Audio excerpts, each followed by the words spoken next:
It angered me that is there a lot of cheap housing in Leeds? Would that ruined it for him? But it just was. I assume maybe she was squatting or something. But it was like, and it just depressed me because it was like, not only is he homeless, but he's got a homeless girlfriend. But the homeless people are finding love. Yeah. Do you mean it's so? That's really depressing, Carl, isn't it? Unless they both became smackers together. Or whatever. No, Carl's found love on the street before, haven't you? How's it going with your bird, Carl? Are you married? No. How long have you been out with her? 7 years. Because you're quite a simple man. Yeah, you're sort of a simple in a nice way. Ways. I mean, you're like Helen from Big Brother. Yeah, you're sort of nice enough, but I look normal. Well, yeah, you sort of do, but you could be one of those that just suddenly go mental with a pen. Yeah, do you know what I mean? Stab people through the eyes. Yeah, you sort of look normal. If I wouldn't really want to wind you up to a point of frenzy. How did you meet your girlfriend? Through work. What, through her work? What, you phoned up and said you worked at the same place. Oh, you're right. Yeah. You're quite an enigma, aren't you? Could you give us more on that? At work, you met her at work. What, she came in selling sandwiches? She was going through the bins outside. What do you mean you met her? Why are you having an attack on me? You're the one who's sad and lonely. No, he's done you again. Yeah, but what I thought was interesting was I just scratched at him and he just went mental. Yeah, no, it's like a bear caught in a trap. It's funny, isn't it? You'll never learn. Carl. No, I was just interested to find out what the story was because it might be a really romantic story. Well, it's not. All right, jeez. I mean, the fact he doesn't want to talk about his love affair. I was thinking about you in the week, and like, does it worry you? I mean, you sort of joke about it now, and we're talking about it in the office, like, is Steve really touchy about the way he looks? And, what's this? Where's that come from? He's done it again. He's done you again. I was walking home the other night, and I was thinking about it. And do you worry that when you're old, you will be on your own? You did start it though, didn't you? Well, Carl, I'm glad you brought this up. because I mean, for me, a lightweight, frothy entertainment show on XFM on a Saturday afternoon is exactly the place where I want to discuss the desperate, lonely future that's inevitably coming my way. Oh, God. I'll tell you what will cheer you up and forget all that. A bit of Embrace. Oh, one of the most hated bands. What are these fellas doing? There's a couple it's quite noisy, it's just distracting. Yeah, there's a couple of fellas behind us taking pictures. I don't know why it takes two of them. I think one of them just got, a couple of hours out of the office. Yeah. They're from the, what are you from, X-Mag? X-Ray. X-Ray. What's X-Ray? It's the XFM magazine, Steve. The XFM what? Magazine. And where's that go? Is this available in shops? Is it just a giveaway thing? It's kind of giveaway, bit of information on bands. Right. Gigs are coming out. How is it available? Who gets it? It's in top magazines. You're really selling it, Carl. You're obviously a fan of the magazine. It's all right. Yeah. I don't want to make it... This seems now like you've said, let's pretend we don't know what it is. You sell it on air, make it sound... I don't know what it is. Well, I'll show you later. Okay, cool. And if people want a copy of it, they can go to the website and subscribe and you get it for free. That's all right. Yeah. Cool. And you're going to be in it. And we're going to be in it. Centre pages. I don't look my best. I don't dress for radio. And, Oh, it's okay, because I'm photogenic, so I'll make up for whatever you... I'll push you forward. White Stripes and their version of Jolene. What did you make of it, really? I loved it. Good. I want to ask Carl a question, though, because Carl's sometimes in awe of this newfangled world that we live in. What do you think of the scenario? What do you think is going on there? Because it's a bloke singing to a woman, begging her not to take his man. What do you think is going on there? Say again. Well, that's a bloke there, singing. Yeah, to his wife, Jolene. Right. Were you listening to the lyrics, or? You see, I got mixed up anyway. I thought it was about that one about the person who chucks himself off a bridge. So I was thinking more about that than listening to that one. Right, listen. Well, go on it. Right. Jolene, I'm begging of you, please don't take my man. You flaming locks of auburn hair, even though you can, don't. He's all I've got. You're a beautiful woman. Don't take my man, because I can't compete with you, right? Yeah. What do you think's going on there, though? Because, it's Dolly Parton singing it. We know what's going on. They're fighting over the same man, aren't we? Yeah. What do you think's going on when a bloke singing it to Jolene? What do you think of the scenario there? That's one of them names, isn't it? That could be a bloke's name. It's like Leslie. Oh, Christ. Okay, sorry, it was a... I wish you'd not asked him that question. It's so exhausting. I love him. Do ants sleep, Carl? Which bird's got a cock? Swan. Okay, nice one. Listen, I want to play that song for various people who've emailed and phoned in saying they want requests. We don't really play requests on the show, but we'd like to mention them anyway. Matt Barr, Magic Thighs. That's not Matt Barr's Magic Thighs. No. That's Matt Barr and Magic Thighs. Yeah. Kieran in Dublin, Stuart in Hackney, Lisa and Alison in Crouch End, and Glenn in Crystal Palace, who was phoning up with a nice message earlier. All of you, thanks for listening and thanks for enjoying it. Sorry we didn't play your requests, but tune in next time. It'll be fun. Anyway, I just all I wanted to say, really. Here's tragic. What's tragic? What did you want me to say about that song? Just your opinion. Your own opinion was fine. In fact, your own opinion is better than anything I could really hope for. Without doubt. Whenever I ask you a question, you constantly surprise us. Yeah, it's wonderful. So only ever carry on telling the truth, carry on saying exactly what's on your mind, and I think this could become a great... You're like a man who was frozen in Victorian era and has been reawoken and he's kind of discovering the world. Some things make sense, other things don't. It's beautiful. As opposed to one that was made in a castle in Victorian times, like Steve. Oh, that's just... Oh, I've joined in with Carl. I can't believe it. I'm sorry. On my side. Yeah, no, it was irresistible though, wasn't it? I'm really sorry. Yeah, it was Carl. It was you that worked out the maths and worked out I was 28 because they just worked out I'm 27. You are 27. No way. Yeah, I asked you, didn't I? And I said but what I sort of questioned was, I said, well, if you're 27 today, that means last week you were 26. Well done. Yeah, that's irrelevant. So therefore, you assumed that I must be 28 then.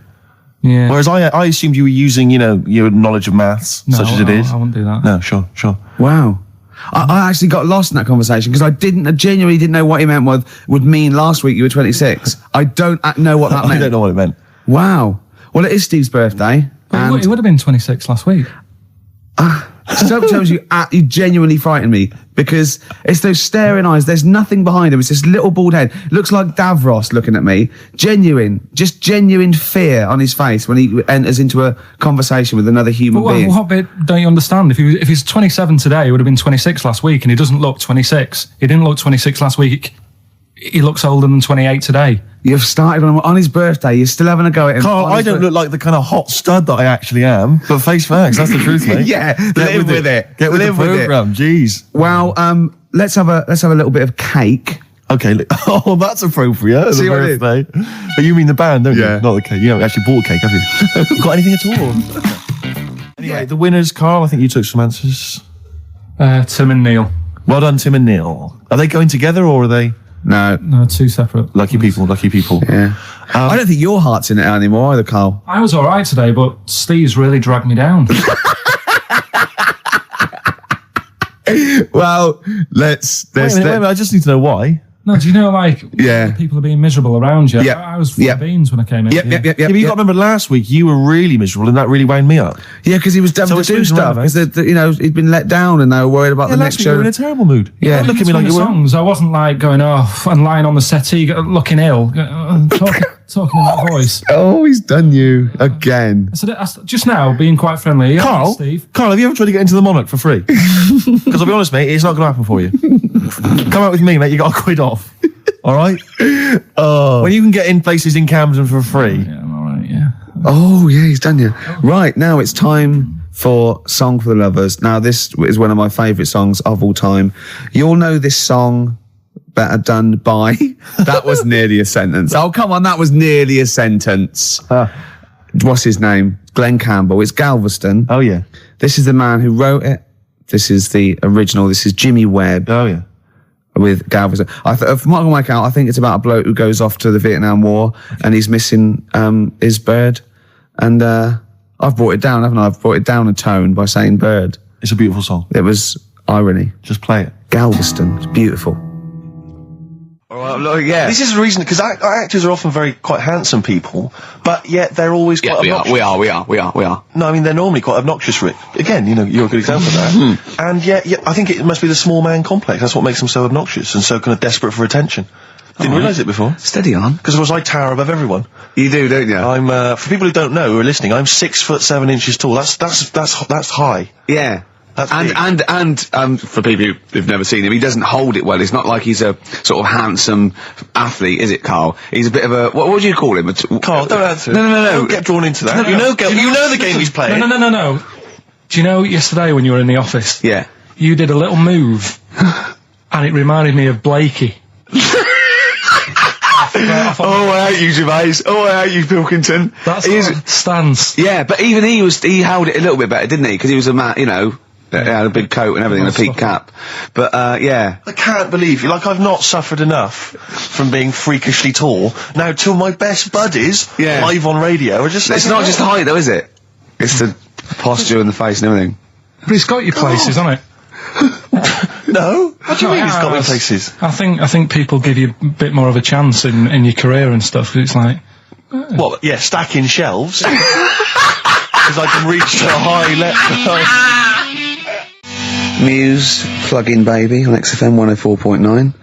Rick, Gervais, go on. Well, yeah, but I know you guys are laughing about the height thing, and for those that have only just tuned in, I am 6'7" tall, which is tall, and that's big. And I pride myself on it in a way. You know, I've worked hard, I've not smoked, I ate well. You know, Yeah. it's an accomplishment. But obviously, I didn't have much involvement in it. I just am, and it's a curse because mainly the problem is that you can't get stuff, you can't get clothes, you can't get shoes. You know? Yeah, he's size 14 feet. Yeah, but it is genuine, and I don't know. I mean, it costs a lot to buy a pair of size 14 shoes, and so I don't. I mean, if you were genuinely poor, I don't know how you'd afford to be tall because the clothing costs more, everything costs more. I've seen this in comics that you'd actually go to school in a barrel. Wearing a barrel With right. just braces, it'd just be a barrel like that, and you'd have sort of flip-flops. And you'd take a mule with you. They all had a mule, didn't they, the But poor people always think like you'll be in a pub or something, and people just think they can talk to you about it. They just think, hey, oh, you lanky, it's just like, because it's like they But think, that really annoys you, doesn't it? Well, it annoys me because it's like they think I should be proud of it. Like, Well, exactly, but they don't think that this is not a disadvantage. This is not a disability, is it? You're taller than most people. It might It is get a disability No. If you were 8'3", it'd be slightly debilitating. You would, but Debilitating? you're what? Disabilitating? Yeah. No, you're a medical man, aren't you? Eh? But no, the point is, it's a disabilitating because when you go on public transport, like if you're on a coach, Yeah. the only place I can sit on a coach is that seat On the driver's lap. Either on the driver's lap or that seat at the very end. Yeah. You know which sits into the aisle. Yeah. That's the only place I can. Well, sit. you just and there's stand always up- some sort of stand kids up- at the back waving at drivers. you could in that drive seat. it from the back. Here it comes. Watch it. Were you a tall baby? Or Mr. and Mrs. Merchant, you've given birth to a basketball player. Look at his dribble already. Were you a tall baby? Babies aren't tall. at what point did you suddenly like, Jesus, nothing fits me?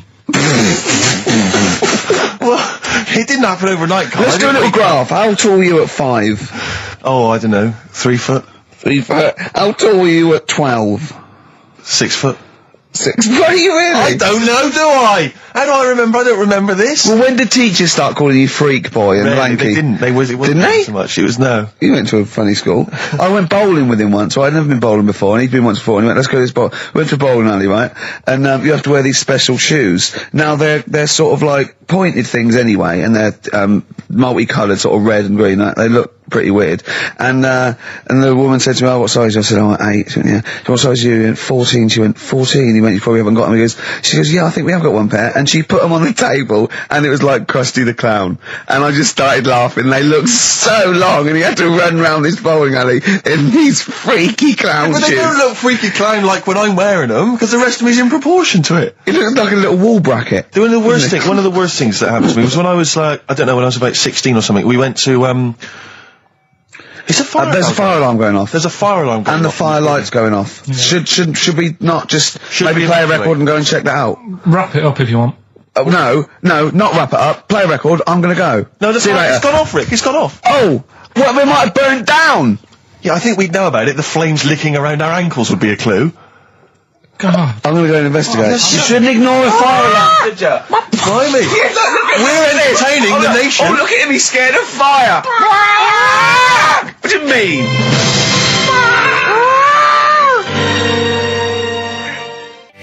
Lars, and there she goes. What a great start to a show. We've had 20 minutes of some of the best banter, chatter and music and anecdote anywhere on the dial. You're damn right. High five. Yeah. Sweet, man, sweet. Oh, what are we talking about? Now, I love that track. It's lovely. They've got a bit of the Liverpool gene, Paul, haven't they? That sort of doddy. You know what I mean? I like the Scouse sort of look. You know, the Cilla Black and the Stan Boardman. Yeah, it's particularly unique to Liverpool. It's sort of happy and teeth and ears. And, it's happy and teeth and ears. Yeah. Oh, brilliant description. Yeah. Happy and teeth and ears. Yeah, that's just 3 of my friends. Yeah. Now, we've got a great track lined up, haven't we, Carl, that I've brought in? Simon and Garfunkel. Now, I'm not ashamed. As you know, me and Steve aren't worried about being part of a trend or you know, being trendy or jumping on about. Steve particularly doesn't worry about like looking good or, well, you know. No, I'm saying, as a compliment, he doesn't worry about walking along like that or, you know. Well, I'm looking good. No. But I'm saying you don't mind the insults freak boy or goggle eye or. Swore off a duck's back, mate. Do you know what I mean? Or a new phrase that's been coined because of Steve's phrase, walk off a frog's back. Who's saying that? Just a lot of you, a lot of friends and that. But I mean. My friends? Yeah, a lot of the people. Can you name names or? I can't really. They promises you can't. I can't. I can't really. Mess anyone up. I think it's the Kagol. Looks good. It does look good. It's waterproof, Rick, and it's also stylish. I wear nothing underneath, so it's tight to the skin. It gets sticky in bad weather. Is that why you sort of rustle? Sexy. But what's all the? Is there abuse? What's this? No. They just say. Because I'm a pretty trendy guy, but I, as you say, I cut my own trend. You know, I make my own style. So just go back to insults briefly. Go on. You know, saying. No. I see that. Goofy, that's not fair. No, because that's what he said. It's in my head. What do you mean he said? No, when did he say that? No, I mean. When did you call me goofy? No, he didn't. He said about what's in the head. Hey, no, when it's come on. Come off it. Don't What? Who's calling me goofy? No. I'm not even goofy. Goggle-eyed's fair enough. Yeah, but you can sort your look out. I can't. What do you mean I can? How can I sort my look out? I'm not even goofy. That's not fair. You've got the proper features. What? Just needs sorting out a bit. I can't help it if my hair's not good. I noticed the other day when Carl was sitting on your knee having his picture taken. It's a long story, right? He's got a completely spherical head. It's slightly too small. I'm not being funny because I mean, you know, I'm not perfect. But he's got a completely spherical little head. He looks a little bit like a baby hamburger. You know, hamburger off McDonald's. Sure. He looks like a little baby hamburger. And it's sort of quite put upon. Suzanne thinks a lot like that thing in that Dulux advert. Do you know when the woman pulls the head off that? That little plasticine morph type. And then they make a new ad for it. And it's like a little head. Really? And that's your girlfriend saying it. I know. Anyway, listen, let's get back to business here. This is a great track. It's America by Simon and Garfunkel. This is where I started saying we don't care about being trendy and all that. That was it. Because I just want to mention to people that they should be very excited because it's going to be Carl's special night tomorrow. You excited, Carl? Oh, yeah. Oh, this is, me and Steve, because we were nominated, we get a guest. For the BAFTA Awards. And it doesn't say guest, it actually says, partner. So I'm taking my partner. And Steve's taking Carl. Yeah. But what Carl doesn't realise is you will have to pretend you're his partner, otherwise you wouldn't be able to. We'll have to hold hands when we go on the red carpet. Is this really your partner? It's not just a guest. That's how it is. And either we go in like that or we can't get in. You just have to be with him when you go up there. I mean, does he have to? We should hold hands. But I think what we should do is just to make sure that there's nothing at all that like it's going to go wrong. We should just do a little kiss. Just like, or be seen sort of like cheek to cheek, just to show them that, you know, you're not, he's like not Elton John and David he's not just getting his mates in for a free meal. You are actually partners. No, I'm not up for that. Why not? Well, because we know we're not actually gay. No, but so it's not a problem. You've come out of it looking quite good because you've got a good-looking fella. But I'm meant to look like, you know. I mean, I'm not gay, but if I was, I don't think I'd go for your thing. Oh, he's done you, Steve! It's turned on you again. I cannot believe we were trying to get him. Wait a minute. I have got the cream of London's totty phoning me up, trying to get an invite to the BAFTAs. Right? We have very graciously asked you if you would like to come along. Well, that worries me even more, that you've got women calling you up. Carl, I can't choose between them. If I let one of them down, they're gonna destroy them. They'll be ruined. Their lives will be ruined. It's better for me to take you and not, ruin the lives of any of those poor women. When he told them he was taking you, it was like a scene from Graceland. There was just like there was weeping. They were crying. Like it was horrible. Hundreds of them, and really? He just went. And I got upset. He just had to say, "Look, just chill out, bitches," didn't you? I did. I just said, you're all my hoes, but I can't choose between you. So I'm taking Carl. You know, he could get you a discount frocks. No, I had a letter from the people that there's an organisation. No, listen, Carl. There's an organisation that sponsors the BAFTA Awards in terms of clothes and fashion. They sent me a letter. They said your partner. They've not specified the sex. They've said your partner can come along and choose an outfit. Now I suspect by the look of it, it is a woman's outfitters. I'm thinking we could get you a lovely trouser suit. Well, you have a it may trouser look suit, but- feminine, right? But I think people will be fooled. It'd just be a little bit roomy in the hip and That probably would be- narrow on the shoulders, but you're a bit skinny. Why don't you take it? Because it's a lot of an insult. And maybe just some pearls as well. Be lovely. Wouldn't you? I haven't got anything sorted to wear yet. See, you're slagging me off. You're likely to end up going in a tracksuit. Yeah. You know, I'm going out today. I've never bought a suit since I was like 11. Right, I went to my brother's wedding. That's the last time I wore a suit. Full of No, us. but it's like how when I went to the BAFTAs with you and I wasn't really enjoying it. You were I like, can't. He's what? No, You you are didn't such tell us an this. ungrateful. There are so many You're people. like a little charity case. You're like, oh, I had God. chicks queuing up Yeah. around the block. You'd wanting usually come. have to. I know, but I Someone told like you you. would have to write to Jim or Fix It or Esther Ranson to get them to meet us sort of people. And now it's on your doorstep. I'm amazed that you didn't enjoy it. Why didn't you God. enjoy it? You got to walk down the red carpet. You went in. There was George Best, one of your footballing heroes, was there. A load of was other good. big names. You sat there, in prime position. You came backstage with a load of other big names. Hey, you had a lovely bit of You were grub. filming this thing for the DVD you were making. That's you, a cameraman on our DVD. And yet you think, now you look grumpy because you had a couple of pints and I can't believe So it. tell us why you didn't enjoy it, because the ceremony, what didn't you enjoy about that? It was interminable, wasn't it? far too long. Wasn't it awful? So 3 boring. hours. I thought you were going to say something. Really?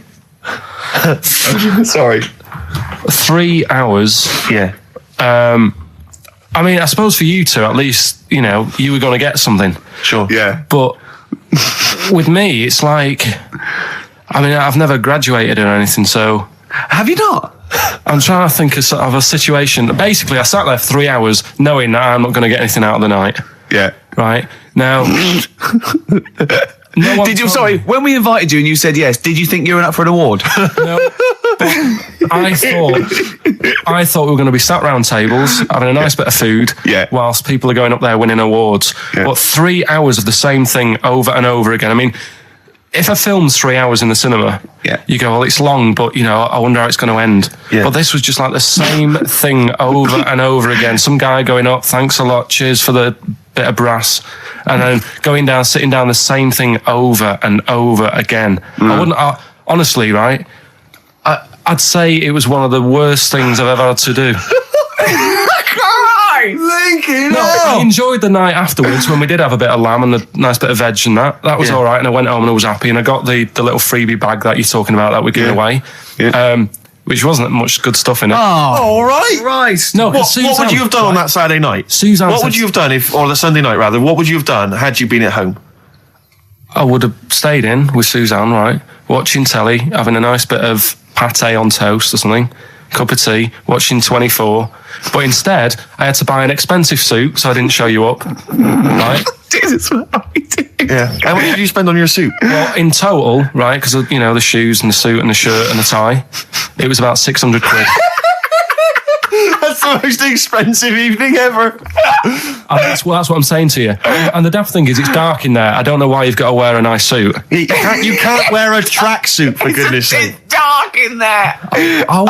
No, just the shirt and that. It doesn't make you a better person wearing a suit. No, doesn't Do make you you a know what I better mean? person. No. We're not claiming it made you a better person. No, but that annoyed me.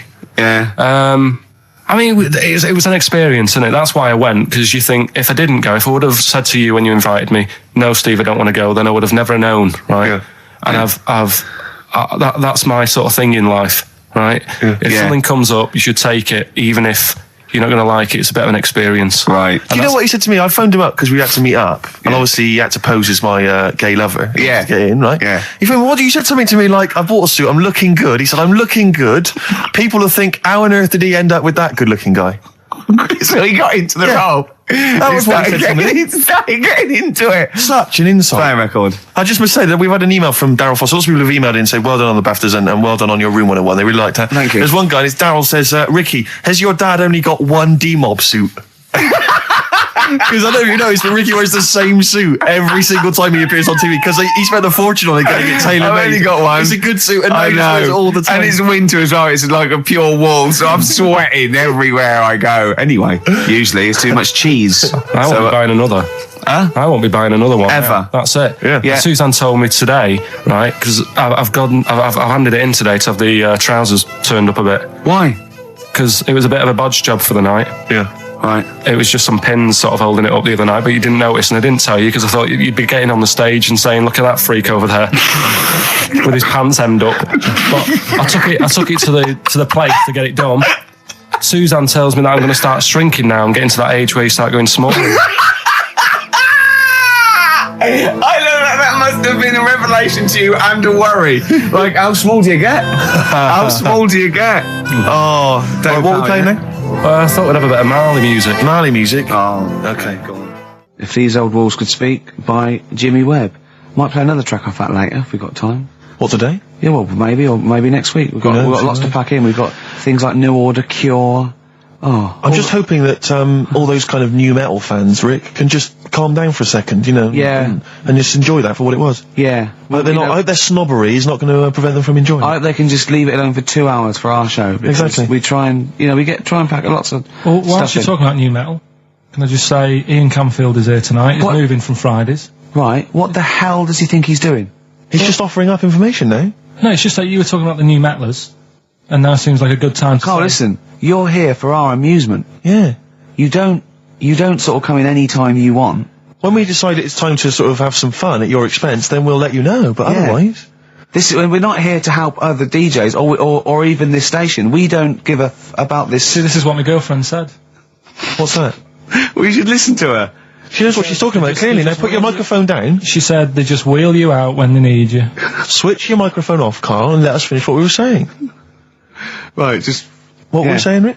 Ian Camfield has got a rock show Oh, right, yeah. starting today. It's 4 hours of pure rock. Yeah, he's probably here smoking, drinking Jack Daniels, and just like having pictures of Vance put up around him to get in the mood. Then he'd go out and rock. Carl, don't be silly. Turn your microphone on. We're joking. It was. Is that right? When's he on? 8 till 12 tonight, 4 hours of rock.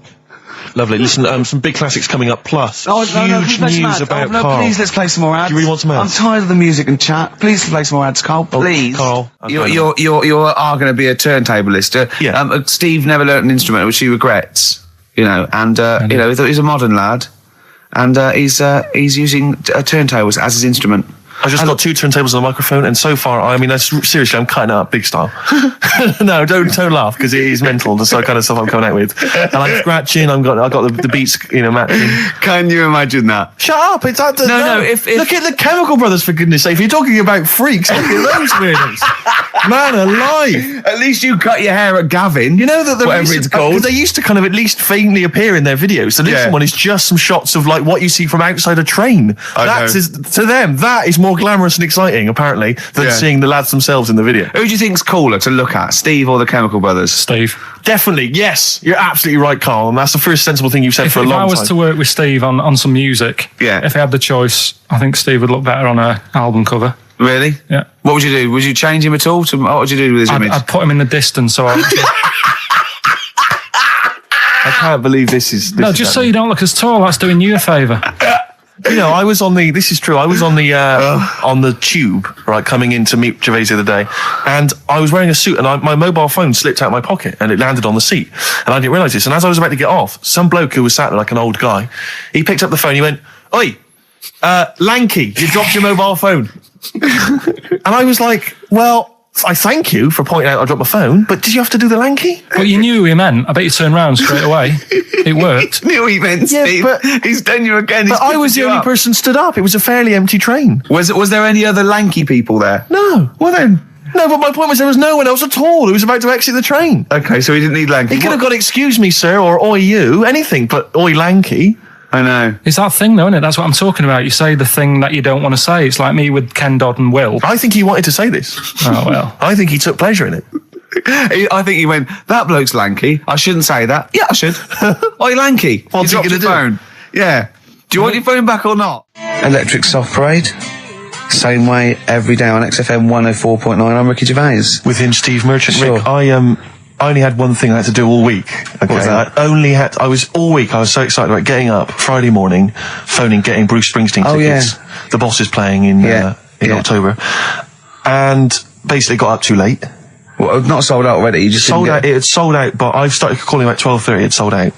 I trawled the net. I trawled all the phone lines. Some of those buys are bulk buys for selling on, aren't they? They're not all individuals. This is the problem. I mean, I don't know how many people they can fit in Wembley Arena, but sold out by 12:30, and that's popular. Wembley Arena? Yeah. It's about 12,000, isn't it? I was so gutted. It was all I had to do. I was so looking forward to it.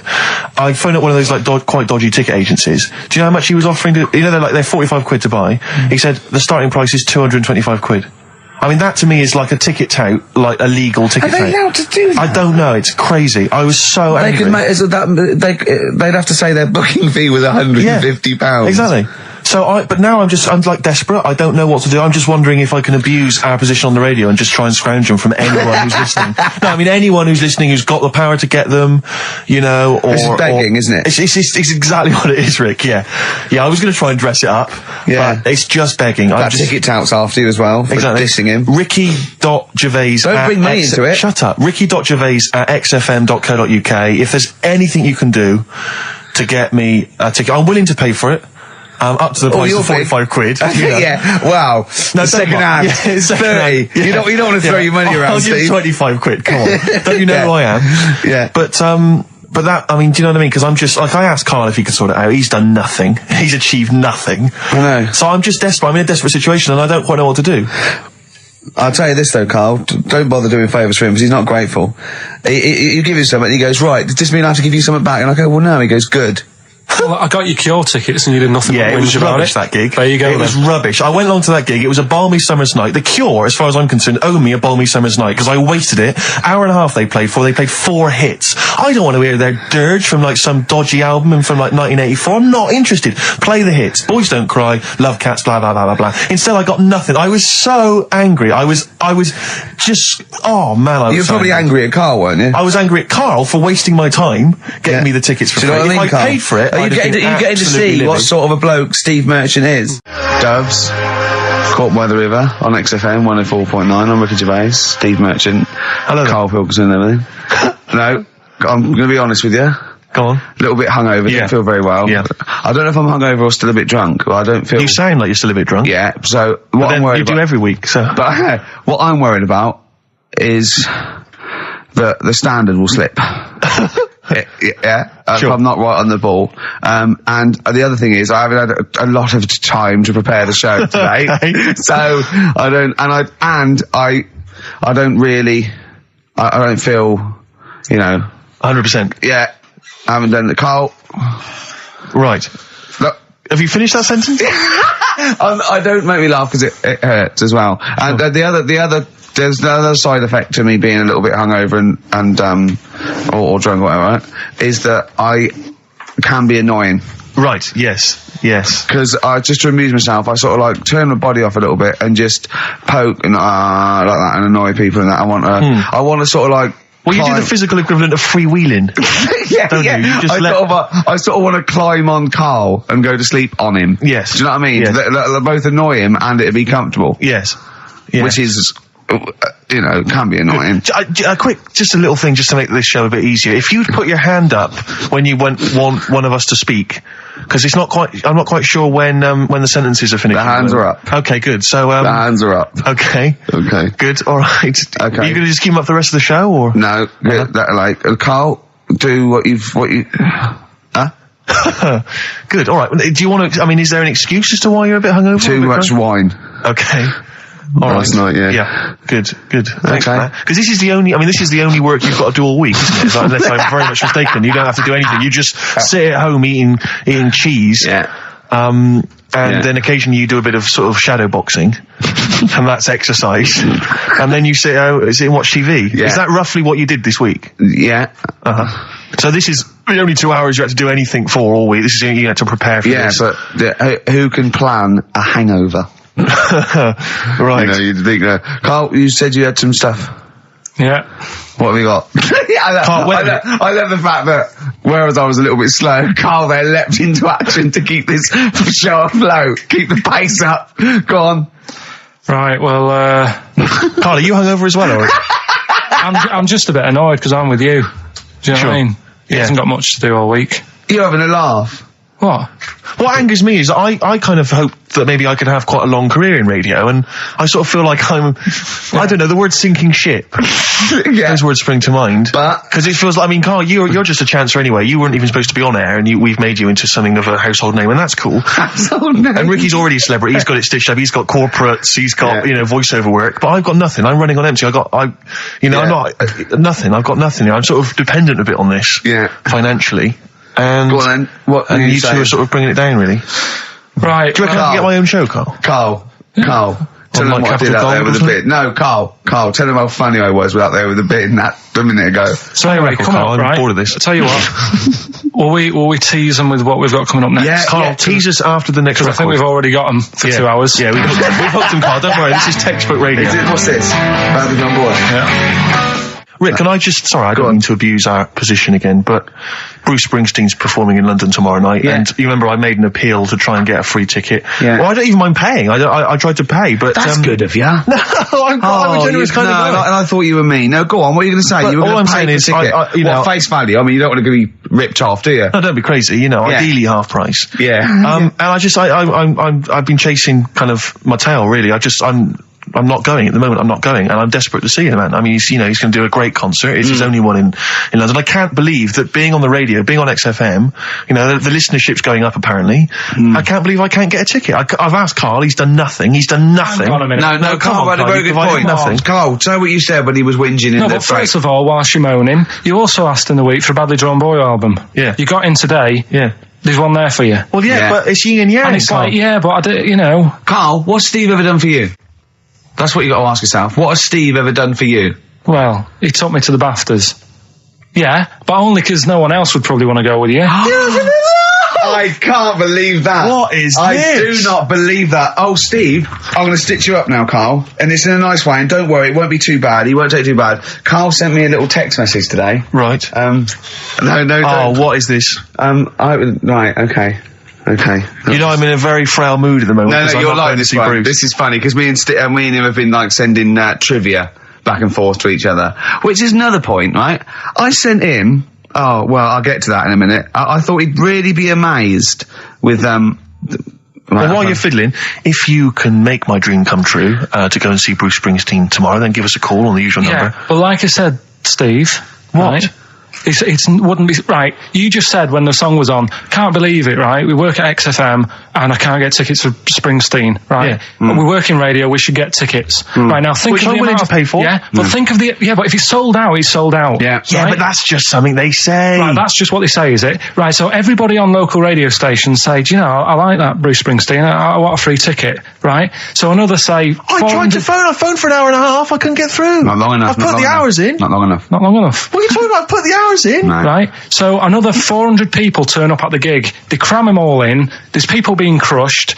They've paid the money early. They were up early that day when the phone lines were open, whilst you were probably sleeping and that. So they're dedicated, and they're the ones at the front getting crushed.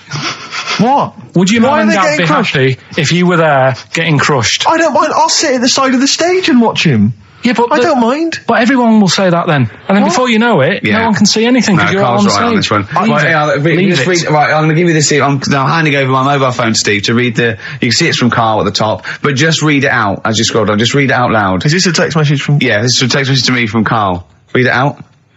To see at night as well as an owl, you would need eyes the size of grapefruits. If only Stephen could turn his head right round as well. Carl, I can't believe it. What upsets me most, Carl, right, is not the fact that you've been slagging me off behind my back. It's the fact that you've got the cheek to come on here and moralise because you failed to get me tickets and make a dream come true. You've come on here trying to pass the buck and say that it's a health and safety problem, when in actual fact it's a Karl Pilkington problem. Do that. I got it in a bit. I'm devastated. Let's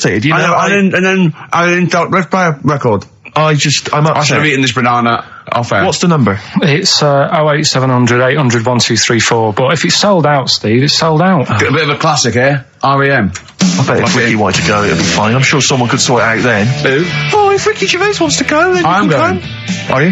No. You want some tickets, then? I had a bit of good news this morning. Go on. I was on the tube coming down, and I don't want to sound arrogant, I don't want to sound pushy, but I was at Green Park, and I'm fairly certain, Rick, it's not 100% corroborated, I'm fairly certain that a woman pinched my arse. So what do you think of that? Yes. There's a lot of pickpockets around Green Park. No. My wallet was still there. Really? But even if it wasn't, that would have been money well spent. But the wallet was still there. So what do you think of them apples? Eh? So what did you just pinch off? I can't confirm it at this stage, exactly what happened, but it certainly felt like a pinch. I looked round, there was a woman behind me. Right. She was fairly old. I think she's probably in her mid-30s. Right. Kind of reddish hair. Right. I don't know if she's listening. Right. But she knows where I am. And so I don't know how to proceed, really, Rick. I don't know if it's worth putting up some posters around the Green Park area. Well, what you could just do, to try and corroborate it. If you saw a woman pinch the lanky guy's arse... No, you could probably get in contact with British Rail and go back over their CCTV cameras, yeah. And then they could probably zoom in and, sort of identifying sort of birthmarks, or she might have been holding something. Then I could hire a private eye. Yeah. Again, money well spent. Well, so there you go. I'm just saying. I'm just saying maybe maybe things are looking up. Things it's getting towards Christmas. The worm has turned. I mean, it's a little sexy story to get the show going. It is but pretty what do you make sexy. of that then, Carl? What do you think of that, You're Carl? quite damning. What's your answer? Well, I mean, you're quite a tall fella. Sure. So she must have really wanted to sort of reach up and have a pinch. Mm. Do you know you think she was a dwarf? She did it with her teeth. He didn't say she was a dwarf. No, but Steve's taller than, his arse. Yeah, but his arse isn't 6'9", is it? His arse is about 3 foot off the floor. 4 foot? What? 4 foot off the floor? No, I don't think so. About 3. She'd have to be a midget to have to reach up to pinch Steve's arse. He is very tall, but I don't know what your point is there, Carl. You're just trying to, you're just. I think maybe just a little bit jealous, just a little bit of jealousy. How many cats do you say you've got through? I'd say whilst I was living at home, I mean, it's still on the increase even though I'm not there.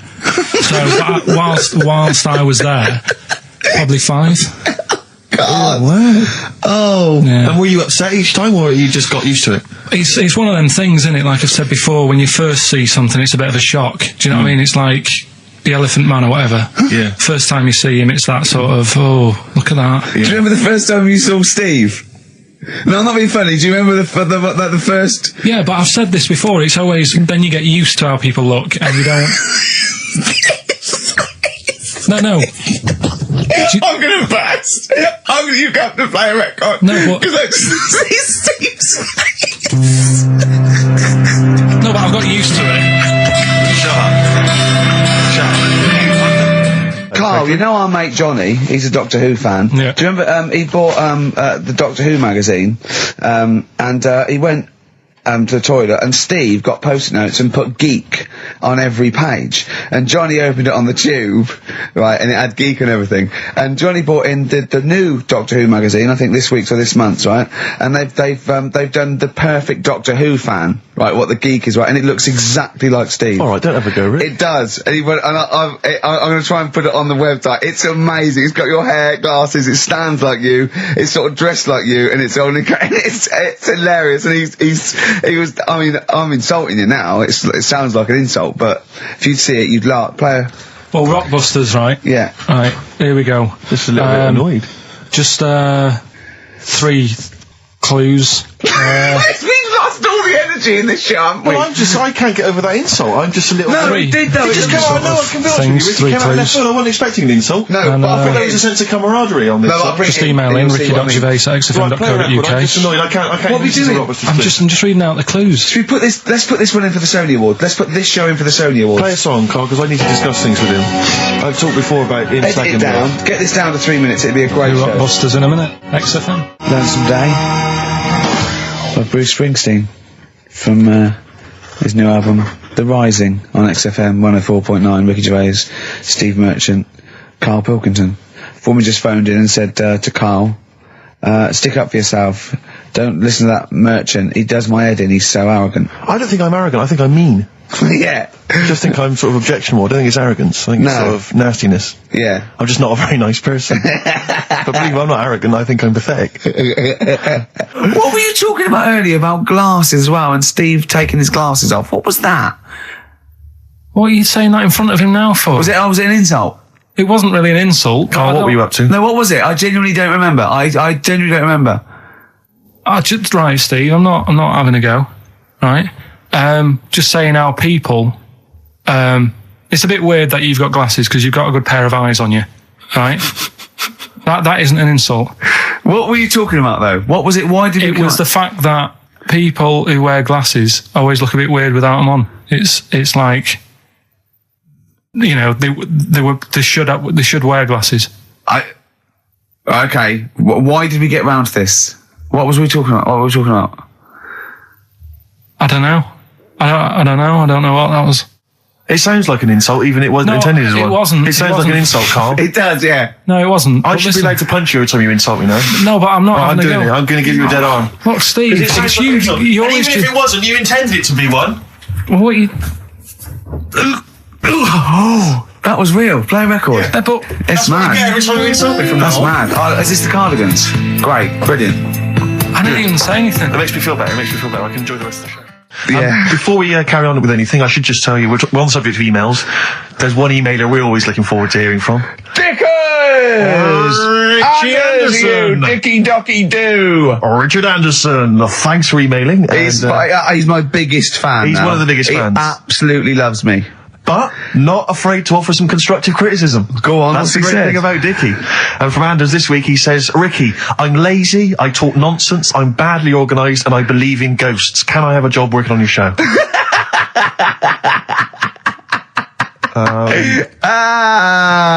Possibly, Anders. Maybe send in a CV.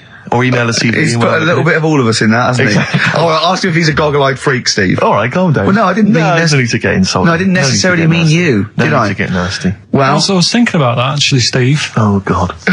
Just talking of the old. What? What? Talking to the what? No, do you know like? This better be good. No, you don't have that many girlfriends. And that. what do you mean? Carl, why are we on this? I was defending you in the whole monkey discussion. Come on, what's your point? What's your point? What's your point? No, what's the point? What's the point? I just was thinking. If there was an infinite number of Steves? You're an odd-looking fella. Come on, Carl, get to the... No, you know I know that. I've told you that loads of times. What do you mean you know I know that? Well, there's no point pretending anymore. Steve, I'm flabbergasted. But also, you don't like spending money, right? He's mean and weird looking. Valentine's Day. Are you sort of, you know... You've got to love him now, haven't you? What are you happier with? The fact that no girls like you enough, right? This is really mental. Or are you happy because you don't have to spend any money on a card for someone? A little from column A, a little from column B.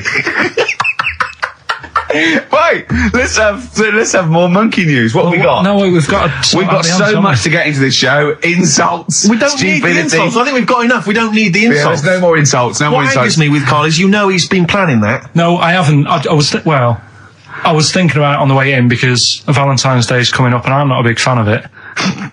Condoms? You bought your girlfriend a box of condoms for Christmas. I don't think you can have a go at me. To be fair. No, but I don't just treat her on Valentine's. I'm always... Do you know what I mean? You don't even treat her on Valentine's. You don't even treat her at Christmas or on her Hang birthday. on. When do you treat her? Hang on a minute. Wait a cotton picking minute there. Oh, why I order. Wait a minute. What's that? Tiffany Dog. I treat your girlfriend better than you, and I've only met her twice. I took her out last night and she enjoyed herself. Where'd you go? Until she had to write the cheque. Where'd you go? Where'd you go? To a chippy. A really... No. Play a record. It's a chippy. No, a quality one. Right. Oh, God. Under a fiver for two. Oh, nice lots. wrapping. Not newspaper, greaseproof paper. And bread. That's Feeder, Just the Way I'm Feeling, on XFM 104.9. Ricky Gervais, Steve Merchant, Claire Sturgis. Well, he's defying me. He's not calling in. We're going to give out his number and he's not calling in. That's even more annoying. Who do you think he is? I don't know who he thinks he is. I'll tell you what. I'll tell you who he is. Yeah. He is a little bold Mancunian. Let's never That's let him who he forget that. is. I don't know who he thinks he is, but there's the fact. Just, Carl, call in, because you're annoying me and Steve. He's been slagging you off as well, Steve. Well, go on. What's In the week, you know, he was slagging you off. I mean, in the week, I was joining in and laughing along, but now I'm thinking but now I'm thinking that you're more on my side than he is. Thanks very much, Rick. I'm glad to see you've come round. He said he was. I was in the pub with him and Johnny. All right, so there's a little audience. Good. And he said, have you seen Men in Black 2? I went, no. He said, have you, Johnny? He went, no. He went, there's a thing in it that looks just like Steve. And I went, what? He went, it's a thing, he's got really gangly arms and bulbous eyes, and it just works really fast in the Aliens registration thing. And I went, all right. I said, we'll bring that up Saturday. Since he's not here, you know, what do you think of that? Well, the reason is that I think the problem I have with is this: that if I was to say things like that about Karl, I'd destroy him. He'd be a broken man after I'd finished with him. Call in, Karl, or Steve's going to say a few things about you. I'm going to get a couple of home truths out there. I can't believe it. I cannot believe it. Yeah, we were, you know, at the time I was joining it, we were having, you know, slagging you off on other things as well. Sure. But now I'm thinking, maybe you were wrong. Maybe I was taking the mickey out of the wrong person behind their back. If you receive any phone calls from people you don't know, we don't know anything about that. Instantly, we don't know why that is happening. That is just going to be a weird, spooky thing. So, and don't bother telling the story about Men in Black 2 either, because I don't think people will be interested. Actually, on the subject of Men in Black 2, what? Have you seen that, Steve? No, I haven't, Karl. Tell me about it. You should see it. Go on. Why? Because there's this thing in it. Go on. What, a stupid, bold Mancunian tosser? No, weirder than that. There isn't anything weirder than that. Big eyes, it was gangly. Keep talking. You've got to see it, because you wouldn't believe how the likeness and that. You've got to check it out tonight. Right. It's not as weird, it had a normal voice, right? He's done you and he's not even here! I'll tell you what, mate, it ain't worth coming in next week. Stay on the line, Karl. Play a record, Claire. Kings of Leon, Molly's Chambers. What do you think of that, Karl? Alright. There's a surprise. Another insightful remark. Steve is not a fan now. Not only does he know you've been slagging him off behind his back. No, I wasn't slagging Steve. If you get it out on DVD tonight, you'll know I'm not slagging you off. It could be your brother. I love the fact that it makes it worse, but he's thinking you're going to go, oh, he wasn't slagging me off. It does look like me. I do think I'm an alien. I love the fact that you hope Steve will go, he's got a point. It's a spitting image. Yeah. I am, seriously, Karl, I'm really angry. I'm so angry with you at the moment. You haven't seen it yet? No, I know, because I know what it's going to be, and I'm Why? fuming. I'll tell you why I'm angry, because he doesn't do it in jest. No, but what do you think it's going to look like? What do you think this thing's going to look like? Going to look ludicrous. It's not going to look anything like me, but he's going to pretend it does. Go on, what? Go on. No, it does look like you. Yeah, of course it does. And you looked like the Human Z. Well, I mean, to be honest, you did a bit, Karl. You walk like him, you're bold like him, you got a sort of gormless face like him. Any more? I don't smoke. That does.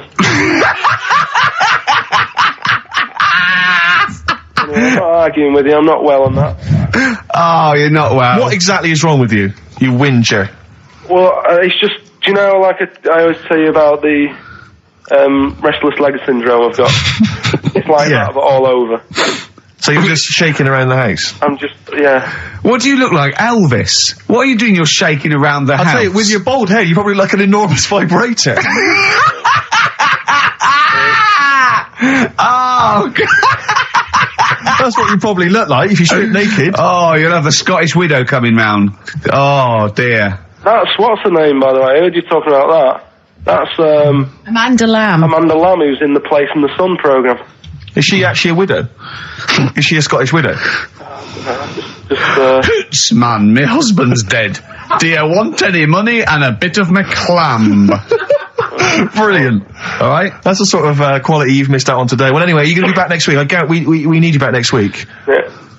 Yeah. Well, how do you know? Also, how did you know you were going to be ill today? Because you phoned and arranged this yesterday. Convenient. And I spoke to you yesterday and you didn't sound very ill. I felt ropey yesterday. You've got a bit of a bunged up nose. Even though I have a bit of a bunged up even though I was nose. ill, I still sorted it out. Yeah? I'm a little bit sweaty. Even though I was Carl, ill, sorting it I out does sorted not mean out. you phone up Sturgis and send her down. That's not sorting it out. That's making things worse. Have you learnt nothing?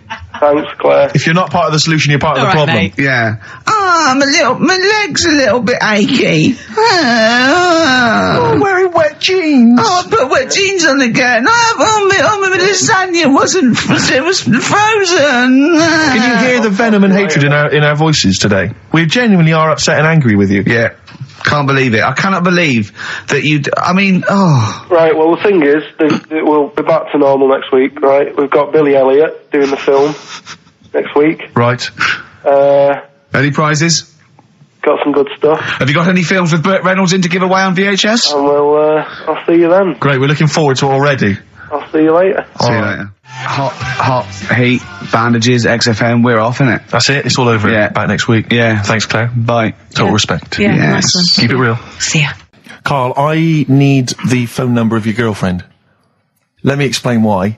I was lucky enough, once again, to be on your quiz team this week. Ricky... Still to beat me. He's still to beat me with his team, yeah. We, Second I came. We sort of the gang here and some friends, we sometimes go down to a pub quiz in the local area, and I was very nicely, I was invited by Carl to be on his team.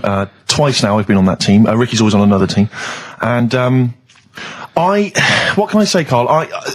Do you mind me saying this now? Because I've analysed the team, and it's very much your team, and you've put the team together. You've recruited some excellent personnel. Your girlfriend's very, very good on the team, as is one of her work colleagues. And you normally bring in, someone like myself. I like to think I'm providing something with the entertainment section. I seem to remember last time I answered at least 6 or 7 questions that other people hadn't got. So I felt I provided something there.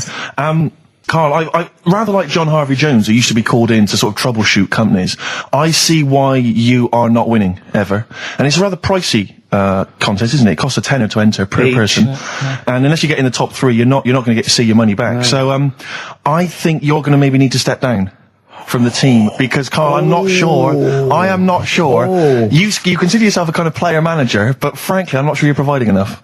Right. See, this is funny, because as bad as I imagine you are, I don't think Steve would make it into my team, so he's getting a bit cocky here. I want to know what your opinion of him, because he's told me he's great on it. Well, you bang out of order, first of all. Okay. Do you have a good night when you're with us? I tell you what, I wish I'd lost a tenner every time I've come down. That would have improved it. You point out there about the football analogy. Mm-hmm. Alex Ferguson, when did he score a goal? Right. He doesn't. He tells the others how to do it. Right? That's He my doesn't role. take up one of the 11, though, does he? No, exactly. It's not like you can only field 10. Yeah. Because we only got 10 again. I want to be in the 11. Exactly. He's not running around in midfield, falling over. Yeah, shouting, "Oh, what have I told you?" Yeah. No. Right. I'll admit. And there's a limit of 5 players. We should explain that. That's the point. Yeah, there's only 5 players on the team. But it was pretty tricky on Tuesday, though, wasn't it? It was one of the tougher... Tell everyone the one question you got right. Something about... Well, tell us the answer. The 2 words you had to say to get the answer. Danny Minogue. Danny Minogue. That was what you provided, Danny Minogue. Is this valuable? Well, no, not really, because there was at least 2 of us who also knew the answer. Oh, well, we gave him. No, exactly. We gave it to Carl. We massaged his ego. Oh, but dear. I just feel Carl. Do you know what? I feel a bit bad now, because I just sort of had a crushed face. Then. Can I just tell you right now? He just can't believe this. Can I just tell you right now? I think the problem is this. I think there's that precious 5th position that is not being filled. at the moment, I think, consistently enough by a decent player, right? You've got a solid team. I'm thinking if you want to remain on the team, you are going to have to pull your finger out and find a fifth member that is going to provide, and I'll tell you where the weaknesses are. I can tell you right now, mate. The weaknesses are natural history and science. Something which Ricky Gervais is scoring on week in, week out on his team. There is a few. Now, if he was available for a transfer, we could be fine. But we've got to find someone to fill in that space. Otherwise, I'm either going to quit, or you're going to have to step down. Because I don't think I can be on a team where there is these obvious deficiencies. There are visible deficiencies. And you know, the £10. That's £10. I'm not made of money. That's once a month. I've seen him depressed for 2 hours when he lost £20 at a casino after 5 hours playing. Don't bring that back. Don't bring up that again. Yeah. That story. He doesn't like wasting money, Carl. You know that. What do you think? What's the solution? We've got to think proactively now. We've got to sort this out. See, there's always other things going on in my mind when I'm in that pub quiz. For me, it's just a little bit of fun. Sure. It's a night out. Do you know what I mean? Suzanne enjoys it. Yeah. Bit of a get together. We have a chat beforehand. Yeah. We have a bit of fun. Yeah. But there was other things on my mind. Well, Carl, I can do that here. I don't have to lose a tenner. Wait, what were you thinking during the quiz then, when the questions were coming out? What were you thinking of? Well, what it was, right, just before the quiz started, I had to go to the toilet, right? Because the rule is, right, people who don't go to it, once it starts, phones off, no more toilet. They take it dead serious, don't they, right? Yeah. So, I went to the toilet. Now, I'm not being out of order here, it just got me thinking, right? I went to the toilet. The gay fella in there, right? There was a gay fella in there. Gay fella in the toilet. Now, how could you tell? How did you know? Just typical, you know, everything about it, right? Everything about it, right, yeah. Oh. What, large handlebar moustache, leather cap. Butt plugs, amyl nitrate. Could I just say that these views do not reflect the views of the management of XFM or me and Steve. Or most of the people in this country. Go on, Carl. What's your problem? Yeah, but this is what I'm worried about, really. But this is why I only got Danny Minogue right. Right? Because this was floating around my mind. Went to the toilet. Now, going to the toilet, they have like men's cubicle and they have women's cubicle. Yeah. Now, without sounding out of order, is it wrong for me to think gay men should have their own little cubicle? Call in. They should have their own. Well, not cubicle. You mean an actual toilet, I suppose. When I was at the urinal, yeah. Normally, you know, there's a fella there, and then you go, all right, and there's no pressure. But I couldn't go. I was thinking, should I wait? If I go into the toilet, it'll look obvious. Yeah. I had loads of pressure, and but this was going on. What were you worried about? I'm so sorry. What were you concerned about? Viewers? I'm so sorry. Well, it's like, right, listen, when I was a kid, right, and it's alright for you to go into women's toilets when you're a kid, it's like, oh, it's a bit cute, right, as long as you're not, like, over 15 or something, right? Right. But when I was a kid, I went into a toilet, and women, when they use their little cubicles, they don't shut the door. Some of them just sit down on the toilet, right, and you see everything, and... No, seriously, that's probably one of the first times I saw, like, a woman. Yeah. That, right, and my Auntie Nora when she was staying over. What happened with your Auntie Nora? She was, she's into wearing caftans. Into wearing what? You know, caftans. Oh, yeah. What are caftans? Big, bellowy sort of dresses. Right. And, yeah, I used to sit on the floor at home in front of the telly. Sure. She was on the chair behind. Yeah. She did a bit of a, sort of a Sharon Stone scene. Oh, God. Yeah. Did you see it? There was no underwear. No. What age were you? What was it like? What age were you? It was like a ripped tennis ball. What? Right, we're off air. Either that or put us in for the Sonys. 104.9 XFM. You alright? This is Karl, producer of Ricky Gervais and Steve Merchant. They're not about today. Ricky's on holiday. Steve couldn't be bothered. So I'm left here with all the DATs. That's a digital audio tape of all the shows they've done since they've been here over the last, I don't know, year and a half or something. So we'll play you some of the best bits. Alright, so here's the first bit. Exactly. Carl had to go to one of those well clinics, didn't you? No, I haven't gone. Why? Because I'm not happy with it. What? I'm not happy with the whole... Well, it's just... Do people know what them places are? They'll give you a whole... Have you heard of them? Yeah, I've had one, yeah. They check everything. Which, you know, Suzanne, my girlfriend, was like, you know, you're 30 odd now. When was the last time you went to the doctors? And I haven't been for ages because I don't. No, I never go. Doctors. I never go unless I think I'm honestly going to die there. I'm in agony. They can always find something. Jane made me go to one of those things, those boot things where they do that. It's couple £100 and they give you a complete head to toe, don't they? But head to bottom is what it is. They do the old finger up the arse thing. Now, what is that testing for? Well, I like that he said it quietly, because he's on the radio. You can't say arse. Yeah. I say it quietly. Say it quietly. Yeah. Arse. Yeah, arse. That's what our mistake was, because we got a complaint upheld, didn't we, for saying... And I'm talking about a male chicken here, which is a cock, as you know. Yeah, and we said that word, right? So if we'd have gone, cock, we'd have probably gotten away with it. You can get away with murder. If you just whisper it very So go on then, I'm not going because I'm not having that done. I don't understand what you're going to find up there. That's your head. No, why can't you just? I mean, it's the heart that I worry about the most. Do you mean that in a kind of romantic sense? No, I mean like, you know, if they have to have a long finger, wouldn't they, to check that out? They go, "Is something wrong with your left ventricle?" Yeah. Now, this thing about the doctors, they hold your testicles and they make you cough. Yeah, they don't hold the testicles anymore. They just put it sort of like by the side of them. And what's that testing for? I don't know. I think it's something to do with if you got something wrong with your diaphragm or something like that. You can't do it when they press there. I don't know. It shows them something. So it's not doctors having a quick feel. Right, so you can. Well, that's good, because do you remember when Karl said he's going to die of cancer? And I said, why? He said, I don't check my balls. I said, why? He said, I don't like the feel. So they feel it for you. They feel them for you, and you can just relax, shut your eyes, and think of England. But don't mess with them. What do you mean? You can do more damage messing about with them. Just leave them. And there's two anyway. You can afford to lose one. Yeah, I don't think that's the point. I think the point is it sort of spreads, doesn't it? You know, you've got to check the... I mean, I'm not saying, you know, if don't do it, because they spend a lot of money saying to people, you know, have a quick feel if you've got the time, what have you. But I don't worry about it. Leave it alone. Why, out of interest, why do doctors stick fingers up your arse? Check the prostate. Check the prostate? Yeah, because if it's swollen, it could lead to all sorts of problems.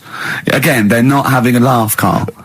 They're not going, hang on, look at this bald little mank fella. But there's no nice way. I'll feel his balls, stick a finger up his arse and send him home. 300 quid, please, on you go. What about me art? It's fine.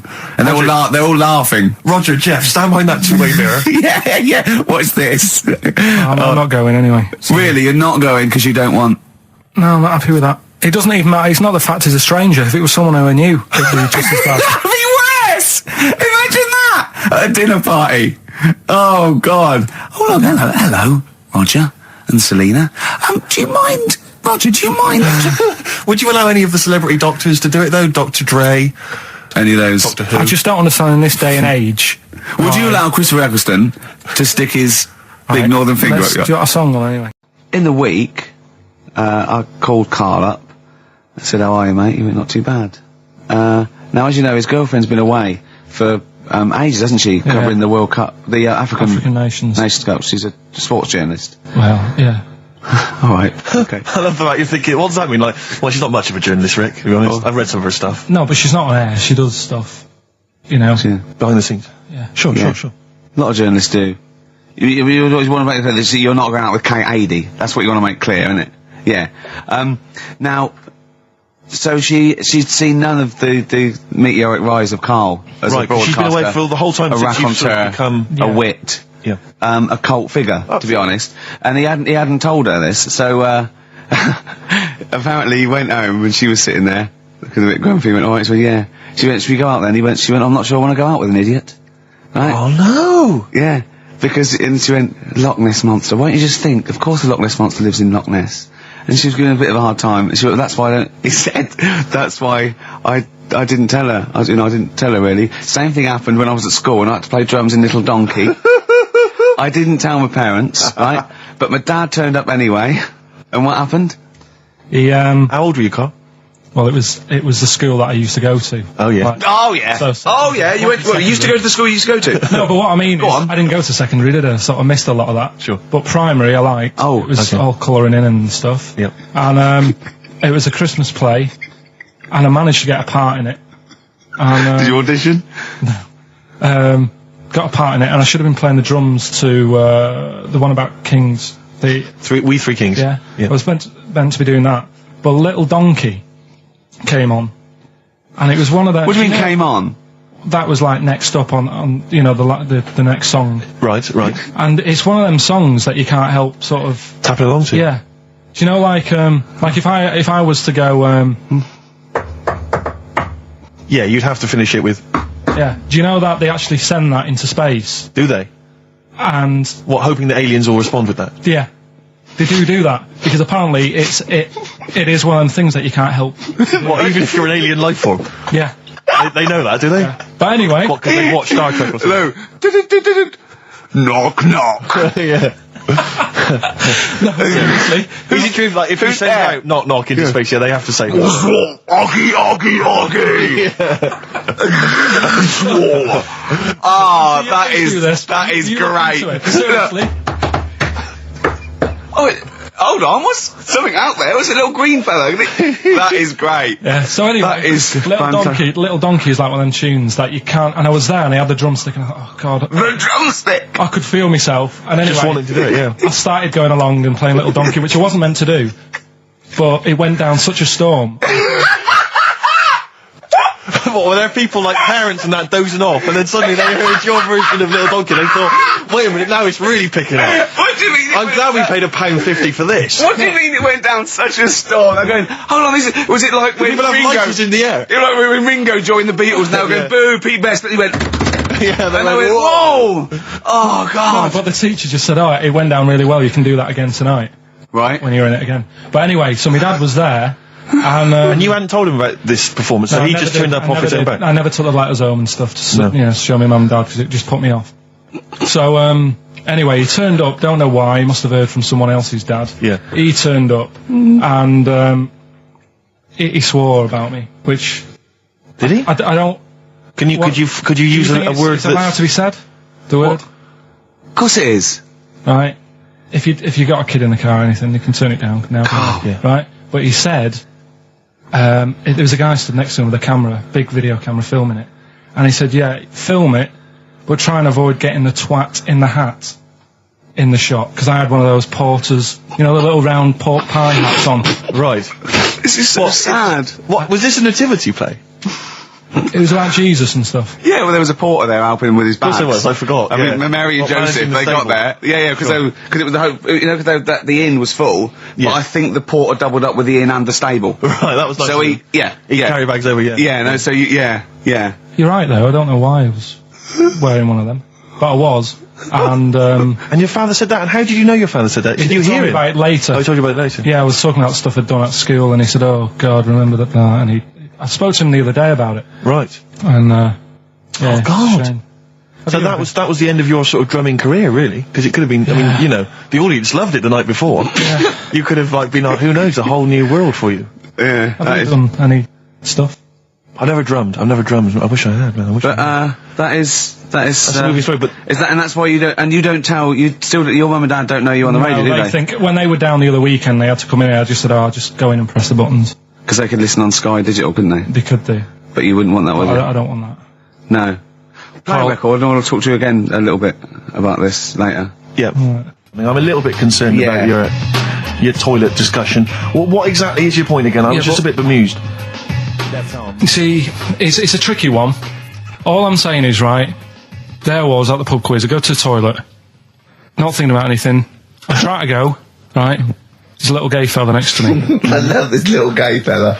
Now, the weird thing is, there's nothing stopping him having a little glance, right, because he's allowed in the fella's toilet.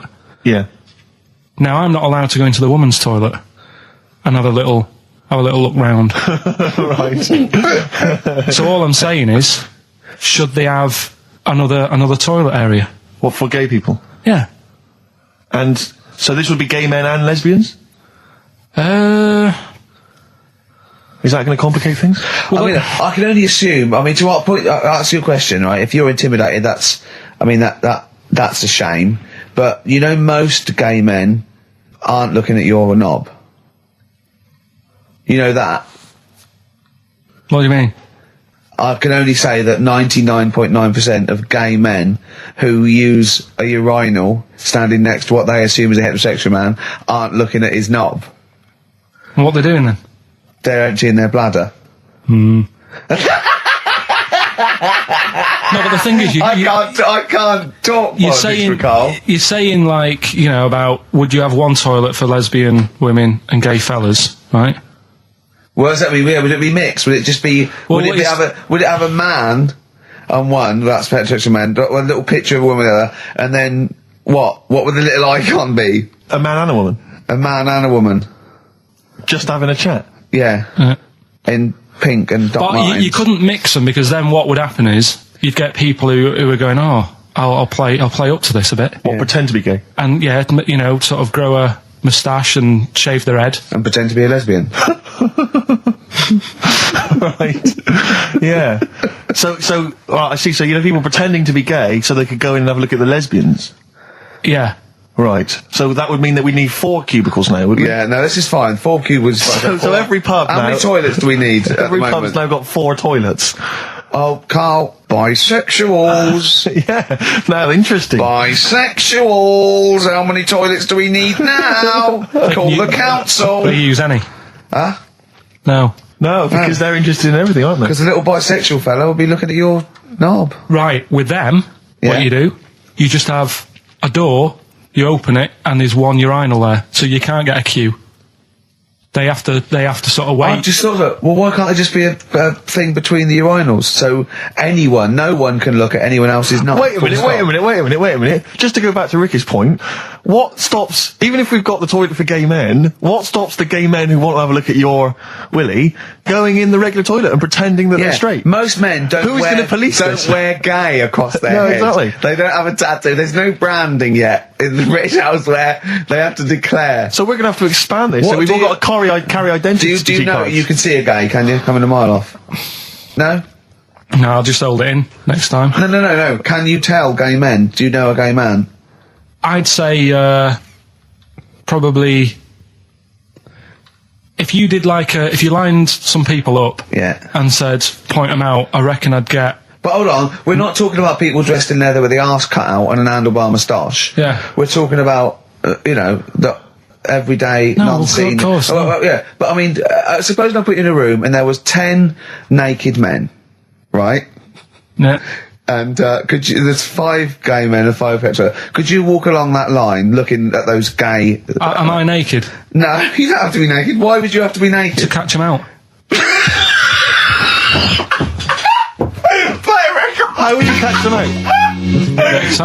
Don't go into it. Don't go into it. Play a record. You're listening to the best of, basically, Karl Pilkington. What should we do next? It's too much. Do we need them out of the way? Do we need them out of the way? Yeah, just Let's explain it again. if you're new, I'm sort of on a bit of a mission to find out, you know, we've got a lot of animals and insects in the world and stuff. Yeah. Do we need them all? It still amuses me. So we've found out we've got to keep jellyfish. We've done octopus. Just said we've got to keep them. This week, snails. Do we need them?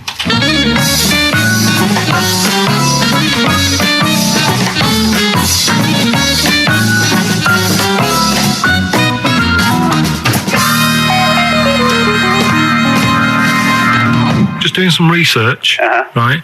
I'm sort of working my way through different creatures and insects and stuff that's on the planet. Yeah. Right? And finding out if we need them or not. Right? Yeah. Do you know much about snails? Well, sea snails. Well, yeah. Snails in general. Don't know much about snails, land snails. I know a bit about sea snails, like whelks, top shells, that sort of thing. Would you say they're important? What sort of sense do you mean by important? Say if we had to sort of get rid of some animals and insects and that because we're running out of room. Right. Do you know what I mean? Because I'll tell you what I know about some snails. I don't know if this applies to sea snails as well. I mean, I called you today because a lot of other places are shut. Yeah. Right? So, I know they like to eat stamps, apparently. The glue on stamps. They love it, right? Right. Apparently a lot of letters and stuff aren't getting to where they're meant to be getting because snails are crawling into letterboxes and eating the stamps. That obviously doesn't apply to the sea ones, but that's a problem they're causing. All right. Were you aware of that? No, I didn't know that. Are you glad you answered the phone today? Right. They love beer. Beer, yeah, who doesn't? And also, I don't know if this is right, but I heard that they sleep for 13 years, or can do. Right, I wouldn't know if they can sleep for 13 years or not, but I mean, sea snails are pretty important. Yeah, they do quite a good job in the sea. They graze on algae, and they provide food for other animals. I mean, you can say that about any fish, or any animal. Why do they exist? Would you be upset if someone said we're getting rid of them? Oh yeah. You would be. They're an animal, I wouldn't. Forget being like favouritism and all that I get for them, right? There'll be other things knocking around you can sort of spend your time looking after. You'll still have a job. Don't be worrying about that. Because I'm not going to get rid of all the fish. Jellyfish need looking after, so you're safe. Yeah. But do we need them? Come on, there's loads of people saying, come on, we've got to move on through the animals, and you're holding them up saying, well, I want to keep them. Well, who's saying we need to... That just sounds a bit crazy to me. Just imagine. Do you know what I mean? And they would come to you because you're working in an aquarium, so they'd be asking for your advice. Right. And you're slowing it down. Well, they asked for my advice and I'm giving it to them, so, that's what I think anyway. Yeah, but snails, like I say, they drink beer and that, What did they do apart from some food for a whelk? They were around... Their descendants around a lot longer than we have been. Yeah, they've been around a long time, but what have they done? Well, they've survived that long, so they must be doing something pretty good. Well, apparently they sleep for 13 years, so really, even though they've been around for ages... I think that sounds a bit... I don't think they sleep for 13 years. Not all of them, just the tired ones. So, snails, do we need them? Well, yeah, I just think they've got to...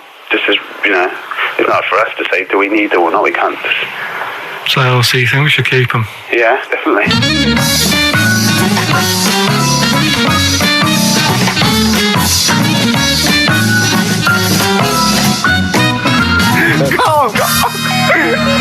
Carl, I'm proud of you. That was getting really quite annoyed. I know. What did he think he was doing? What?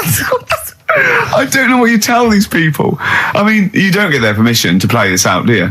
You just don't tell them. The thing is, right, I sort of told him what it was about, but we won't say who he is or where he works, because it doesn't matter. I just needed to speak to someone who knows. I know the fact that you were trying to get an answer out of him by suggesting that he would be safe, because he could look after jellyfish if he gave the okay to destroy snails. He was getting livid, you could tell. Oh, God.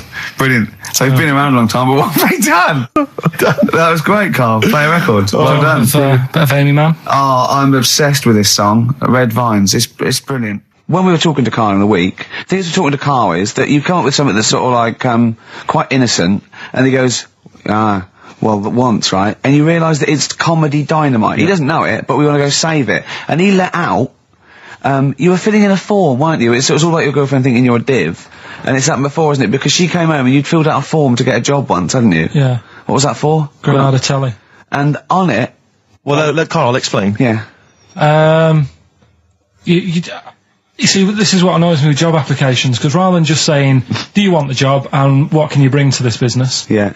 Do you want the job is a good one. Because the thing is... That's what I went for the boys. No, listen, right? Because if they say no, I don't think they want the job. Yeah, but listen. Go on. I mean, I presume with what you do, you have to take people on and stuff. What, in a fight, you mean? You know what I mean? Yeah. And I think it's more important that you're willing to graft and put the hours in. Sure. Than say that, you did well at school. Yes. Sure. Because if I wanted to, I could have done well at school. Of course. I just didn't want to. Yeah. So where's this going? So you had the application form. So when it came to the qualifications bit and that, I couldn't fill them in because I didn't have any qualifications. And it was also asking about your languages. And I put down English quite good. English quite good. And his girlfriend came over and seen the form that he'd sent off. This was a copy of it. Yeah. And so she went, oh, you know what I mean? So that's what started... the disappointment. So they're going to get that and think that you're not English. I don't think I've got it. It was ages ago. Right. How long ago was it? Oh, well, it was when I was still in Manchester, so 5 years ago. I don't think you've got to know. No, I think you'd... There could be a long list. I mean, there's probably a lot of admin problems in that organisation, but they probably... But what I meant by it is that I can speak English, but I don't know all these long words that people use all the time. Yeah. Oh, God. Oh, can I just tell this quickly? In the week, I'm talking to you now, the listener. Usually I don't. Yeah. Carl said, about embarrassing him on air and that, and he's worried about his education, and he was worried about not knowing long words. Like, we come up with any long words. And he said, no, I was scared, you were going to ask me something about, someone, and he's Eastern European leader. His surname is Milosevic. And Carl said, so I learnt it this week, and learnt it so you can't catch me out in case you start. I said, what? And he said, he thought about it, and he went, Flobodan Milosevic. Got the surname right though, didn't he? So what's his name? Right? What's his name? That's how Bill and Ben would address this leader. How would they have said it? Flobodan Milosevic. What's his name? Slobodan Milosevic. Yeah. Well done. Look at Gervais with me, Steve and Carl. Carl, why have you got a headache? You got a headache? Just a bit stressful because the moves on this week. Are you moving house? Oh, by the way, the XFM listeners came round to my house and bought the futon and table. Did they? Were they happy with it? Quite normal. They were well happy. Yeah. Couldn't believe the luck with it. What do you mean quite normal? What do you mean quite normal? Well, it's always a bit scared, isn't it, getting people round. I imagine they were scared. And were they excited to see you? Could you tell that they were pretty pleased to see you? No, I don't think so. I mean, You're Karl Pilkington. Yeah, but the fellas sort of, they brought the whole family round, which was a bit odd. Well, it's not often they get the chance to visit a living creek. Anyway, no, they were nice. And you're moving now, yeah? He said he phoned me up today. It was absolutely tipping it down. Right? He had to cycle in, right? Because he said, because of the move, he doesn't want to leave his bike round there. Right? And he said, and Suzanne, I can't say this in case he's listening, can I? He won't know. He said Suzanne's hired the oldest removal man in London. You should hear him. And the thing is, right, we booked him because everyone else happened to be booked out, but this fella's free, right? So he called up this morning. I've never spoke to him, but he was on the phone. He sounded about 90. Yeah. Carl thinks that he's going to have to do all the work. And the thing is, right, cheap. It seems to be cheap. He wanted some Werther originals. Right, listen, it seemed to be cheap because it's £50 an hour. But how long is it going to take him? Yeah. Oh, that's genius. When's the move on then? When's the he's coming round. He came round today to bring some empty boxes, and he was struggling with them.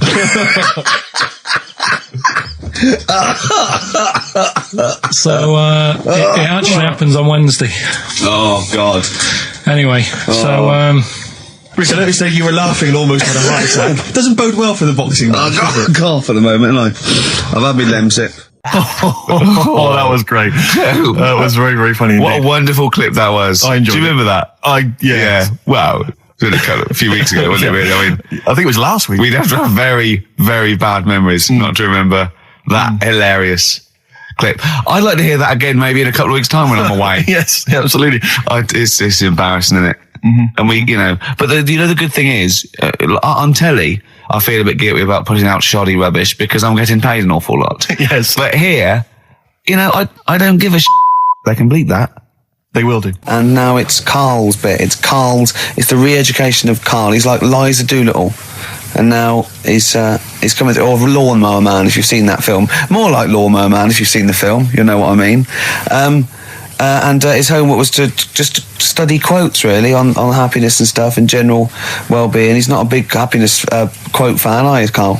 Not really. So what have you done? You've come up with something, haven't you? Right, yeah, I told you, right? Because a lot of these are just things you say every day. They're nothing special. So what I'm doing... Well, you say them every day. Well, the sort of things you come out with and you don't even think about it, do you know what I mean? Yeah. They're on the TV all the time. People on the radio are saying these sort of little quotes. Sure. And what I've done is, remember that programme on Channel 4, Faking It? Yeah. Where they got some, posh kid to be on a door and all that. What I've done, I've... Imagine if that was the pitch for the show. Dear Channel 4, you're just going to get a posh kid on a door or something? Yeah, Yours come sincerely, in, Carl. come in. Yeah. TV producer. Yeah, go on. So, what I've done, this little book of quotes, happiness quotes, I've picked two that are real. Okay. And I've made one up. right? And we've got a guess. And you've got to guess. Okay, then, go on. Well, I'll tell you what, Rick, why don't we, when we've heard them, we won't confer. No. You'll write down yours, A, B, or C, and I'll write down mine, and we'll see how it Okay, works. Carl, off you go. Right, and just because I'm looking at this book, it doesn't mean I'm actually reading. No, I know. Don't worry, I know. we're clever. No, we know. We can't see yet. Like, call my bluff. Yeah, go on then. Nothing is worth more than this day. Okay. Yeah. Yeah. All right. Yeah. The way I see it.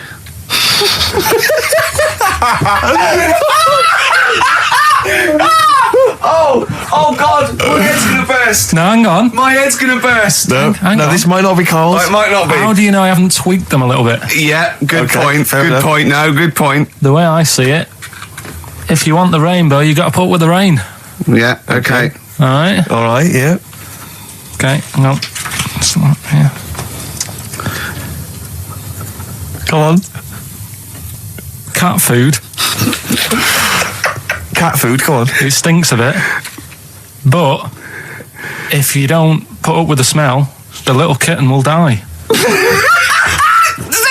Steve, I don't know what to say. I don't know what to say. Imagine this him faking it. Imagine their faces when he says that, and they're going, "Oh my God." Carl, play a song, mate. We'll have to confer on this one. Well, that's just amazing, Carl. Just read them again. Two were real, one was fake. Go on then. Right. First one.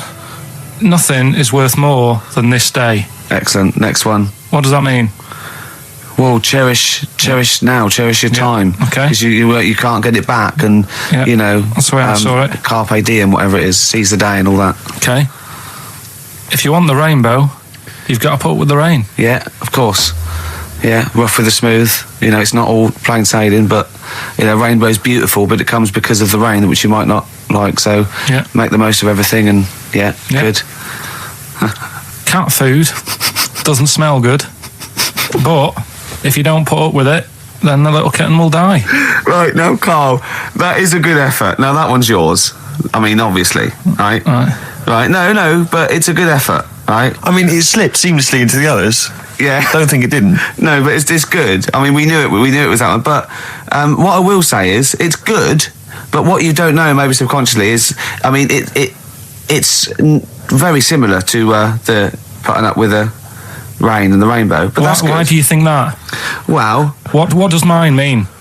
Well, even though it smells bad, it's good for something. Right. So I didn't look at it like that.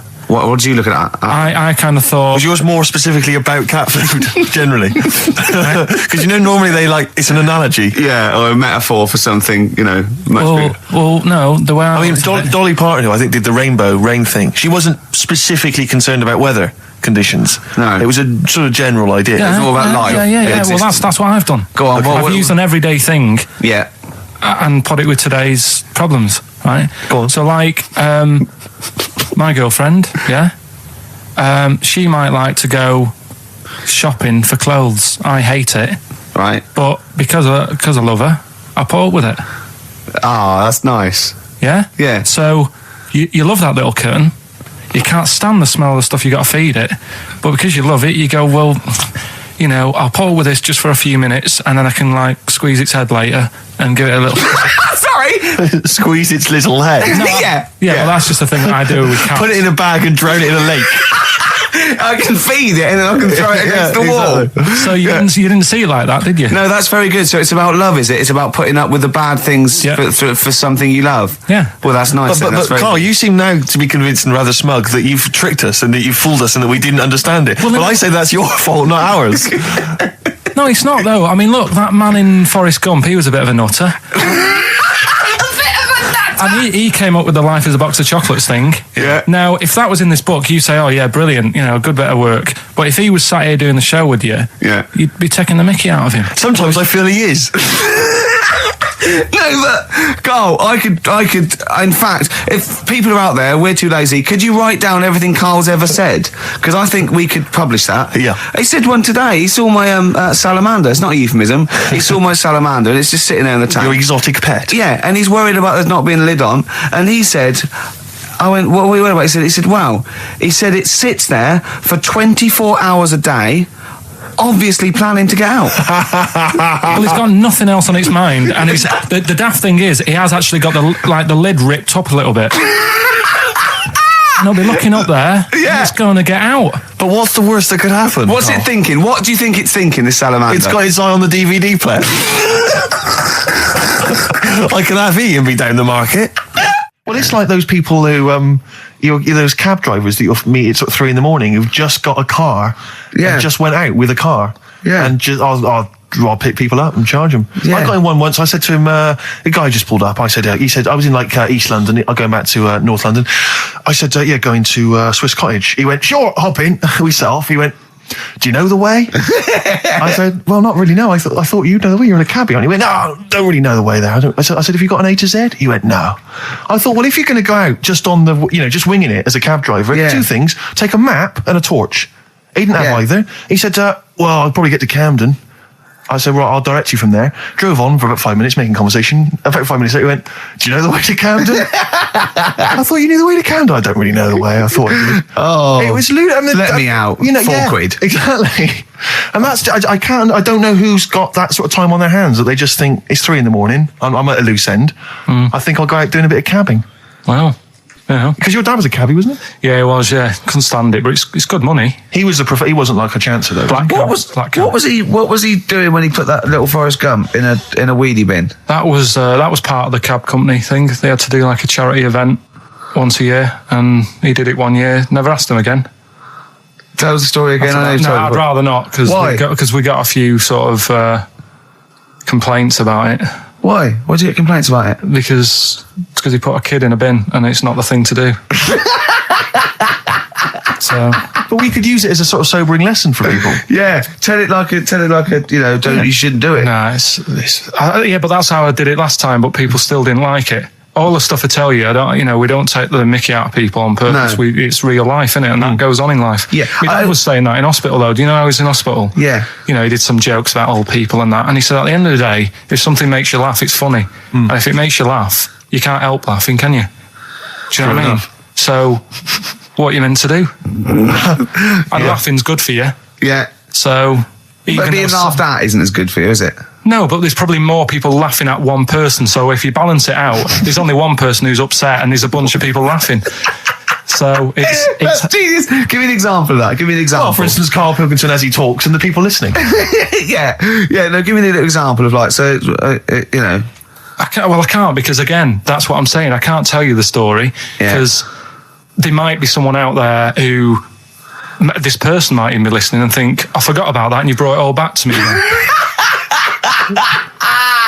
So I'd prefer to leave it, but I think people know... Why did he put him in the bin in the first place? Because he was getting out of hand. What was he doing though? You see, I can't explain. You can, don't be silly. I prefer to leave it, honestly. What was he doing? Was he annoying him? He was annoying my dad and the other people in the cab. Right. And he thought, how can I deal with this before it gets too out of hand? Yeah. He pulled over and put the lad in a wheelie bin. I'm going to burst. So we'll leave that. I remember I was on I don't know if this is all right to talk about. I mean, it happened, so, not worried about it. It's all right to talk about. Everything's all right to talk about. But I was on the train, right? Coming from Manchester back to London, right? Yeah.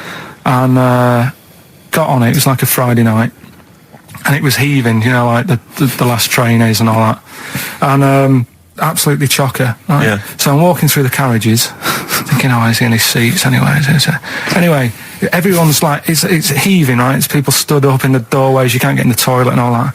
There's not going to be any chair knocking about. So walking through, and anyway, I see this one empty chair sort of in front of me, right? I think, why ain't anyone sat there, right? I'll just rush to that, get to that, I'll get myself a seat, plonk myself down, right? And sort of turn round, see who I'm facing, see who you're sort of having a chat with. Little fella there, right? Little, Down syndrome kid. Right. Sat there. And he goes, all right. And I thought, right? Not bad, but do you know what I mean? They're always talking, aren't they? They ask a lot of questions, right? So I was like, oh, here we go, 2.5 hours, and I couldn't get up because the thing is, that's obvious. Sure. Right? So that's like mean. I'd never want to be mean, do you know what I mean? No. At the end of the day. So anyway, so I think, I know, I'll go to sleep. Clever. Right, so I shut my eyes, and he leaves me alone and that. So then my phone goes, and I think, right, what do I do? Do I ignore it, or do I open my eyes and see what it is? Anyway, I open my eyes. It's Ricky calling about something, about nothing probably. Actually thinking about it, wasn't even worth answering. Right. So anyway, but I'm awake now, aren't I? So he's like, "Hello," and I'm like, "All right, mate."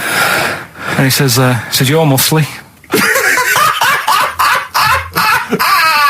Right. Oh God! And I said, yeah. And he goes, why?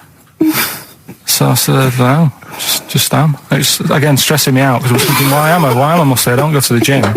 And I'm not muscly. I'm in good shape and that. Well, so then he wants an arm wrestle. On a crammed train from Manchester, so I've got another hour and a half of this. When you talk back, he'd soon have got up and left. If you'd have started asking him questions, he'd have got up and left with the drivel you come out with. So anyway, do you know when you're under pressure, you're thinking, well, he's said that I'm muscly. Like, so do I do it or not? What? And there's people watching, not joining in, not sort of having a laugh and that with me, just like watching but pretending they're not. Oh, and I'm at one of those table seats, and he kept saying, come on, I want to arm wrestle. So, and he was getting loud, and I thought, I best just have an arm wrestle. What do you mean? I best just have an arm wrestle? Well, what do you mean? Get it over and done with. I had to, if he's going to keep asking, I had another hour and a half on the train. Oh, God. So anyway. Oh, my God. I'm thinking who won. Well, I'm thinking, were people putting bets on? How was it working? It was stopped, and just as well, really. What do you mean it was stopped? How violent was it getting? No. He was winning. I was struggling a bit, right? Yeah. And he was really taking my arm down, and then he sort of let go and started laughing. And I thought, thank God he let go, because I would have made, you know what I mean? If I lost that, everyone's in the train looking, and all the rest of it. It's suddenly serious to him. He's got to win this. Anyway, Pilkington. But then he just, then we were chatting about favourite food and that. He likes sausages. And I said, he said, do you like sausages? I said, yeah, they're all right. I like a bit of Chinese and that as well. And he was saying, I can't have Chinese. Not allowed Chinese. Why? Don't know. He just said, it's not allowed to have it. But yeah, I had a good long chat about stuff and that. But so you enjoyed it in the end? In the end, it was all right. Yeah, it's just. What do you expect? Okay. No, but it's that thing, isn't it? It's always whenever you're faced with something different, it's always awkward, isn't it? And that's the thing. You're talking about him now, are you? And I think I did all right because everyone else was ignoring him, but I probably made his day pretty good. Yeah. We were a nice bloke. I like the idea that newlywed couple are probably thinking that's going to be a similar journey down to Cornwall. This is the Best Of Show on XFM 104.9. I'm Ricky Gervais, with me Stephen Merchant. Yes. I hope you're enjoying the Best Of. I'm amazed that these are the highlights and that we've strung it out this long, Rick. But the good thing like this is, we're not here, we recorded this a couple of weeks ago, just the links, right? This has taken us about 10 minutes for the whole show. We get paid the same. Why don't we do this every week? That's a great idea. High five. Listen to this clip, it's brilliant. Okay, what's the next one? What's the educating Ricky? I don't know. See, like I say, I was looking around and there's stuff that is interesting. Right? I was looking on the web. But there's no point. Well, it's just that I found one about... what's the point? About a lad who 8 years old, but he's still breastfed. Now, I don't know if you can get anything out of that. Is that what his mum said?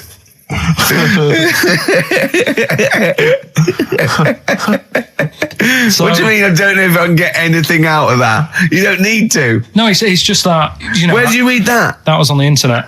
Oh, well, yeah. You're always unspecific when you mention it. It's just it was on the internet. Well, I'm trying to think what I put in. I think I put in why to see if I'd confuse a computer.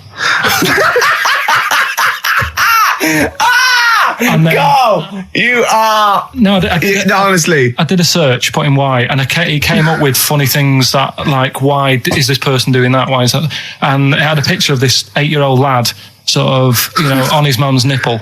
And it was saying, is this healthy? You sure that wasn't asking you that question? What? I put in why? Just confuse the computer. What do you mean? Yeah. Stop it. Yeah. Oh, look, yeah. Last week, I was walking home with him, and I went, he was saying so much stupid, and I went, I've got a competition for next week. Let's do a phone-in, and it's called Karl Pilkington, Genius or Fool. Yeah. Right? And he went, No. I went, why not? He went, well, it'd be confusing because they say there's no difference between genius and being a fool. We do that, don't we? No, but it's rubbish. And people say there's a fine line between madness and genius. And, it's a ridiculous soundbite. They don't say there's a fine line between a genius and an idiot. Well, the people who do are idiots. Yeah. So what would you do there, though, just to sort of wrap that little thing up? What would you do? That lad loves his mum's milk. What are you asking me to come up with? No, I'm just... A title for the story? No. It's just what would you do? Right? What do you mean, what would I do? Well, it's causing a bit of a problem in the area, right? What area? In America, I think it was. Oh, America are a problem, are they? George Bush is worried about this kid who's breastfeeding at 8. Imagine it like this, right? Right. No, so Carl, what are you asking me? About this spurious story you saw on the internet? I saw it on the internet. There's an 8-year-old lad, he likes his mum's milk, and it's saying, is this right? Should it No, it's not. On? But what do you want Ricky to do about it? It's not his responsibility. Yeah. No, but the little town that he lives in, they're all causing an uproar, right? Going, this isn't right. I can't let my kid play out in case he's in the garden with his mum getting a bit hungry, right? So, what should they do? Because his mum's saying, well, he likes it. Yeah. And he, what do you do? I don't know the laws. No, but I'm not asking you to sort out the laws. I'm just saying, if you lived in that neighbourhood, what would you say? If you went up to him and said, look, everyone's getting a bit fed up with this, look. I'd say, what would I do? What do you mean, what would I do? what are you asking me? Right, it doesn't matter. No. What are you asking me? What are you asking me and Steve and the public? I'm just saying, say if you live next door to this woman. Yeah. Right? The kid's hungry, 8 years old. He's out playing on his bike and he goes, Mum, I'm getting a bit peckish. And he goes, all right, son. She whops one out. And he starts having his milk, right? You live next door, you're putting your washing out and you see this going on. You're getting a bit sick of it because it's gone on for months. 8 years, I assume. Why is it your business? Why are you such a nosy neighbour that you're concerned? What would you do, Carl? Let's turn it back on him. Yeah. What would you do? What's your solution? What would you do? Well, I thought I'd say, right, why are you doing this? And she'd say, because he likes it. And I go, all right then, put it in a bowl first. And you think that would sort that out? No, because I was thinking about the whole thing, right? And you do that when you're a baby and everything's all right, innit? Yeah. No one bats an eyelid at a little baby having a bit of milk from its mum's breast, right? Yeah. You'd almost say it was natural. But you grow out of it. It's like you don't see. It got me thinking about things you don't see. And you don't see. Did you put this into a computer? Show me things you don't see. What else don't you see? Well, you don't see like an old man having a Twix. You never... So what? You know the terrible thing about all this, Steve, is he's right. You don't see an old man. I know that's a terrible thing. So what they have got, right? They've made old man toffees, haven't they? They've come up with Werther's. Is that a song? Oh God! You don't see it. So they've got their Werther's, right? Yeah. Look at him.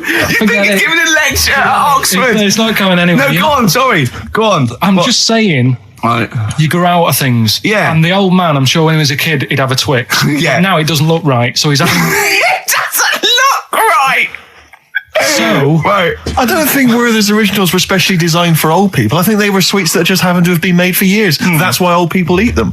Yeah. They didn't go, hang on, there's a market here. I've noticed old people aren't eating Twixes. Quick, let's make some old man sweets. But the little advert, he gives it to his grandson as well, doesn't he? He goes, I have a Werther's original. I think it cuts though before he throws it back in his face and goes, get me a Twix.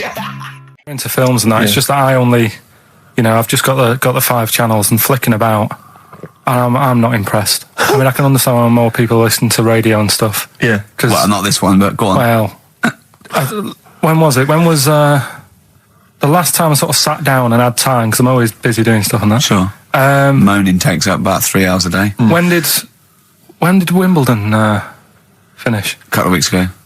Right. Found myself sat there, right? I'm not having a go. I know we've stopped Cheeky Freak of the Week and all that, right? So I'm not going to be having a go. Christ, I sat there. I'm scared.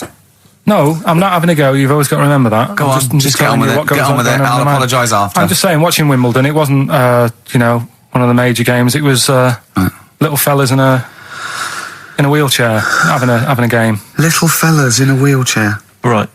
But for me, I mean, great. They're doing a sport and everything. Don't put it on the telly.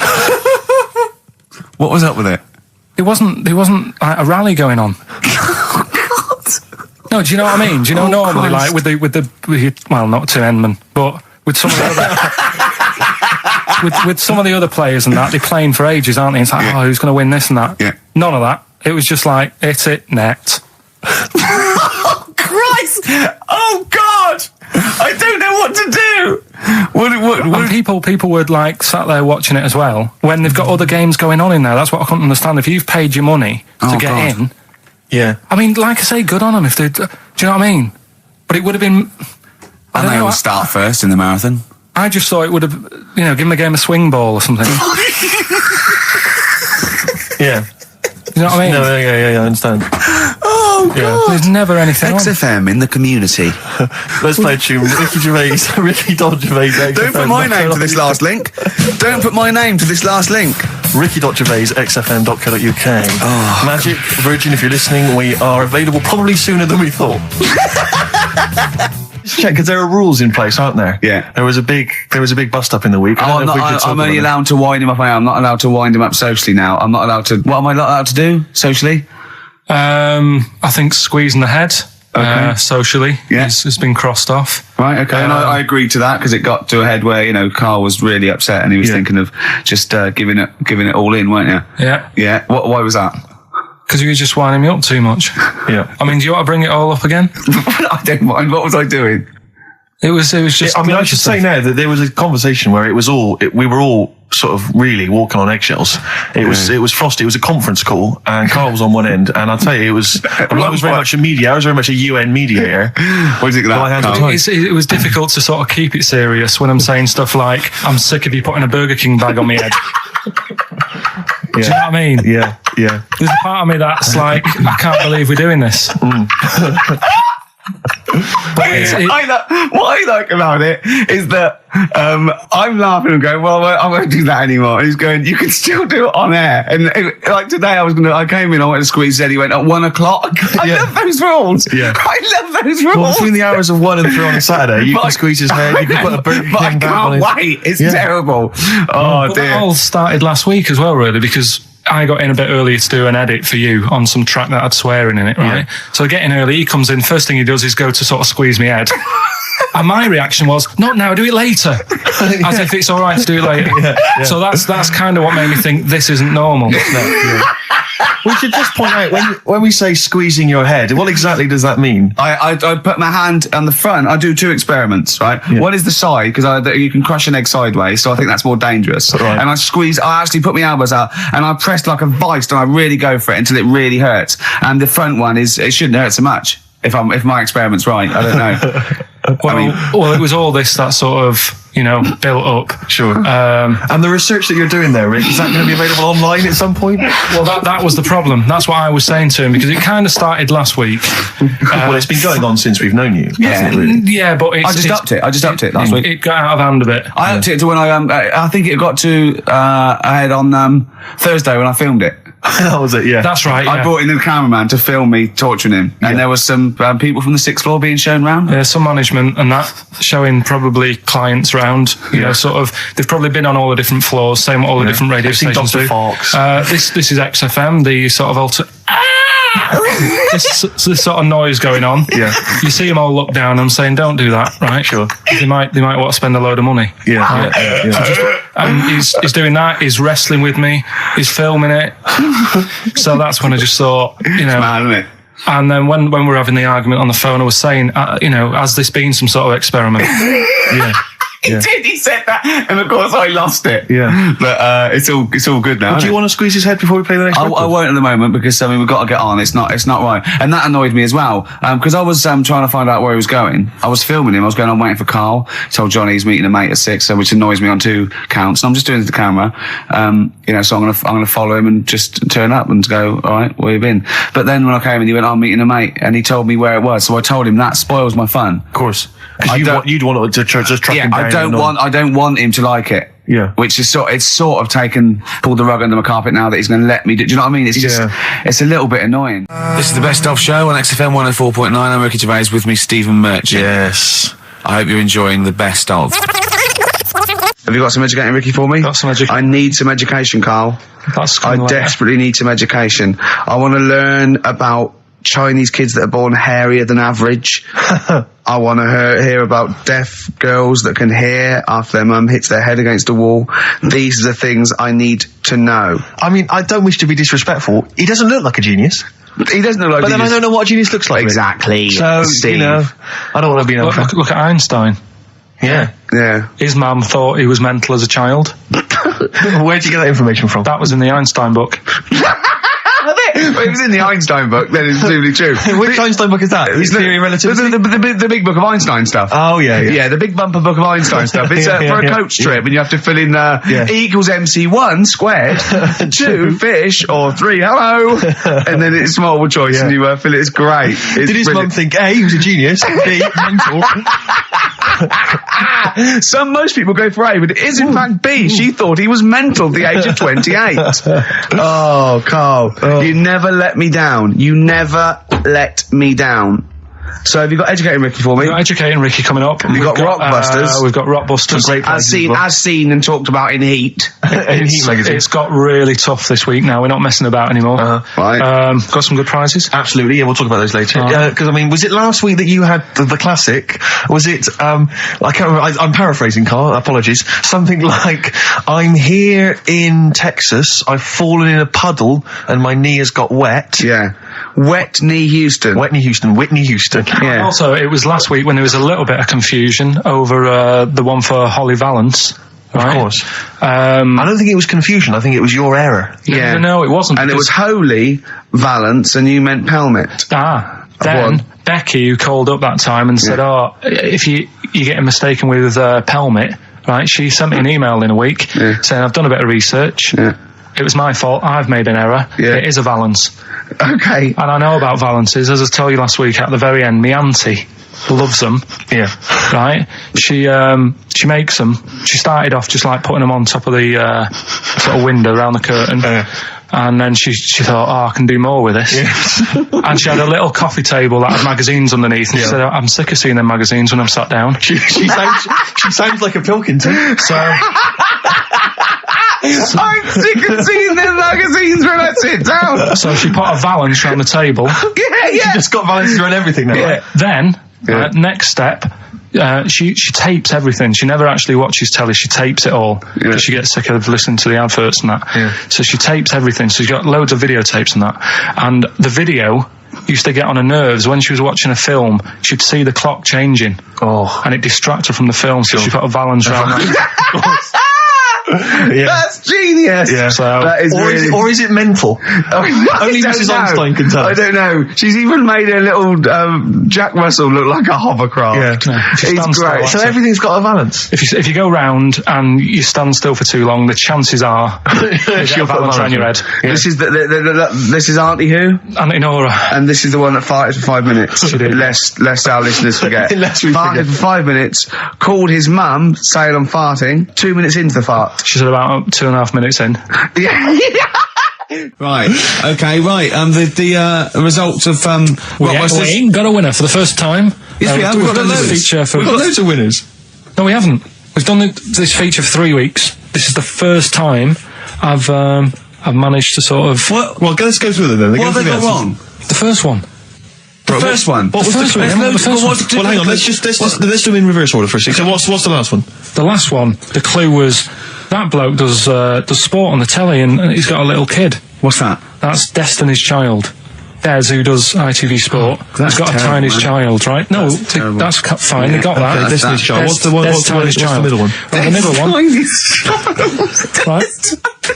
Child. The second one was he doesn't like women, yet he's got a couple of kids. That's a bit weird. Yeah. Right. That was PD. That was Puff Daddy. That is offensive. Go on. But it's not Puff Daddy.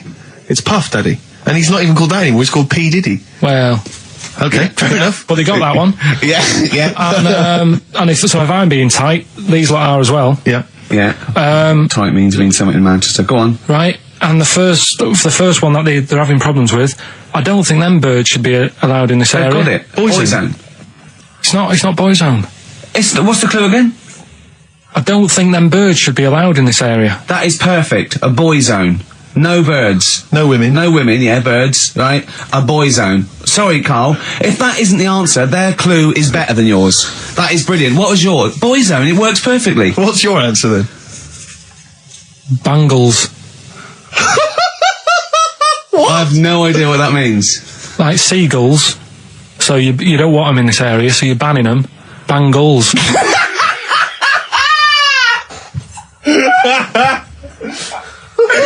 Oh! Well, give it to Boyzone, because Boyzone's better. Don't use birds to be allowed in this area, it's a Boyzone. I think we should have a rollover. Carl beat them. You have to use his logic, surely. But theirs works. You can't do what am I thinking? No, that's not what I'm thinking. It works perfectly. I think you've got to give it to the ones that got the Boyzone. Well, how about, right, because they didn't actually get into my head. Heaven forbid. How about we just keep back the David Attenborough, and they can have, I'll chuck in the Hellraiser, right? Okay. And Blondie album and the Madness one. Yeah, okay, pick a winner at random. Pick a winner, Steve. I'm going to give it to Paul Sloman, who got those answers, and he also says, P.S. Carl, you're a moron. So I'm giving that to Paul, and good luck to him. Right, well, he's got a crazy night tonight. If we can rush these over to him, he's got a cracking Saturday night. Well, if I'm a moron, I might get your address wrong when I send them to you. Ooh, coming right back at you, Paul. Yes. Right. Bit of David Bowie. When's that ever at anyone, Steve? Never. Lady Stardust off Ziggy Stardust and the Spiders from Mars on XFM 104.9. I'm Ricky Gervais, Steve Merchant. Karl Pilkington is in the middle of educating me. Then, educate me. Did I tell you the time when the doctor said I was going to die? All right, keep talking. Right, ages ago, must have been about 15, right? And at lunchtime there was this. We used to have a choice of stuff to do at lunchtime, right? We used to have like a burger place that had an arcade machine in it, right? So we used to go there and play on that and have a burger. Or there was this baker's, right, that my mum worked at, and did great cakes and stuff, right? So she used to like bring some home and that, but she couldn't always bring them home every night because, you know, they'd cost money, and she used to get them for free. And they used to say they'd rather chuck them away than give them to the staff because there's a chance that the cream might be off. Right. Right, so they used to chuck them round the back. So I used to go around the back with my mate and eat a load. Brilliant. Eating out of bins. No, it wasn't out of bins. They were still in trays, but they just stacked them up near the bins, right? So this got out. I mean, it used to be chocker. Once the school found out, everybody used to go there, and it'd be like, well, have a cake. The headmaster fighting the kids off. Right, so I'd have, you just eat, 6 jam donuts or something, and then you'd spend your dinner money on the arcade machine. Brilliant. Right? So it was a good afternoon, really, right? So you'd do that, and this one day I must have had 6 or 7 jam donuts, a few Congress tarts. What's the Congress tart? I love them. I can't get them in London, right? So I'd have some of them. If anyone can get a Congress tart for Carl in London, please let him know. So anyway, this day, that was just a normal day. Do you know what I mean? You'd once, twice a week, you'd have a load of cake. In your life, yeah. Yeah, So normal anyway- day in your life. Were the frog boys there with the webbed hands and the big heads? So- and the horse in the settee? Yeah. But the day after one of these days, I had really bad cramp in my belly. Right? I was like in agony, could hardly walk. So I said to my mum, You could hardly stagger to the free cakes. So I was in absolute agony. I said, I don't like doctors, but you'll have to get a doctor in because I don't know what it is. I can't walk. She gets the doctor round. I won't say his name, but he said, well, doesn't look like he's got long left. Blimey. So I was a bit like, hang on a minute, I've only had a few cream donuts. Yeah. My mum was panicking. Sure. He went. My dad came in from work. She said, something's really bad with Karl. I think it's serious. The doctor said he ain't got long left. So he said, what? He said that and just left. So she said, yeah. He said, I'll have to call him then. So he called him up, said, what's all this about? Karl hasn't got long left. How long's he got? So he goes, I was only messing. He's just had some bad cream. Can you believe that? Well, the thing is, I like the fact your mum didn't ask any questions. I know. She didn't But go she into doesn't- detail. Can you explain more, doctor? No, I got to show off. But she doesn't. She doesn't like talking. I don't want to diss you or your family, but I imagine if I was there, I'd have known the doctor was joking. That's all I'm saying. I mean, I sound very arrogant there, but I imagine he went, what's he been doing? I had about 6 cream cones. Oh, right. Oh, wow. He hasn't got long to live then. I'll see you later. That's what I think the doctor did. Yeah. I just like the idea your mum just let him go.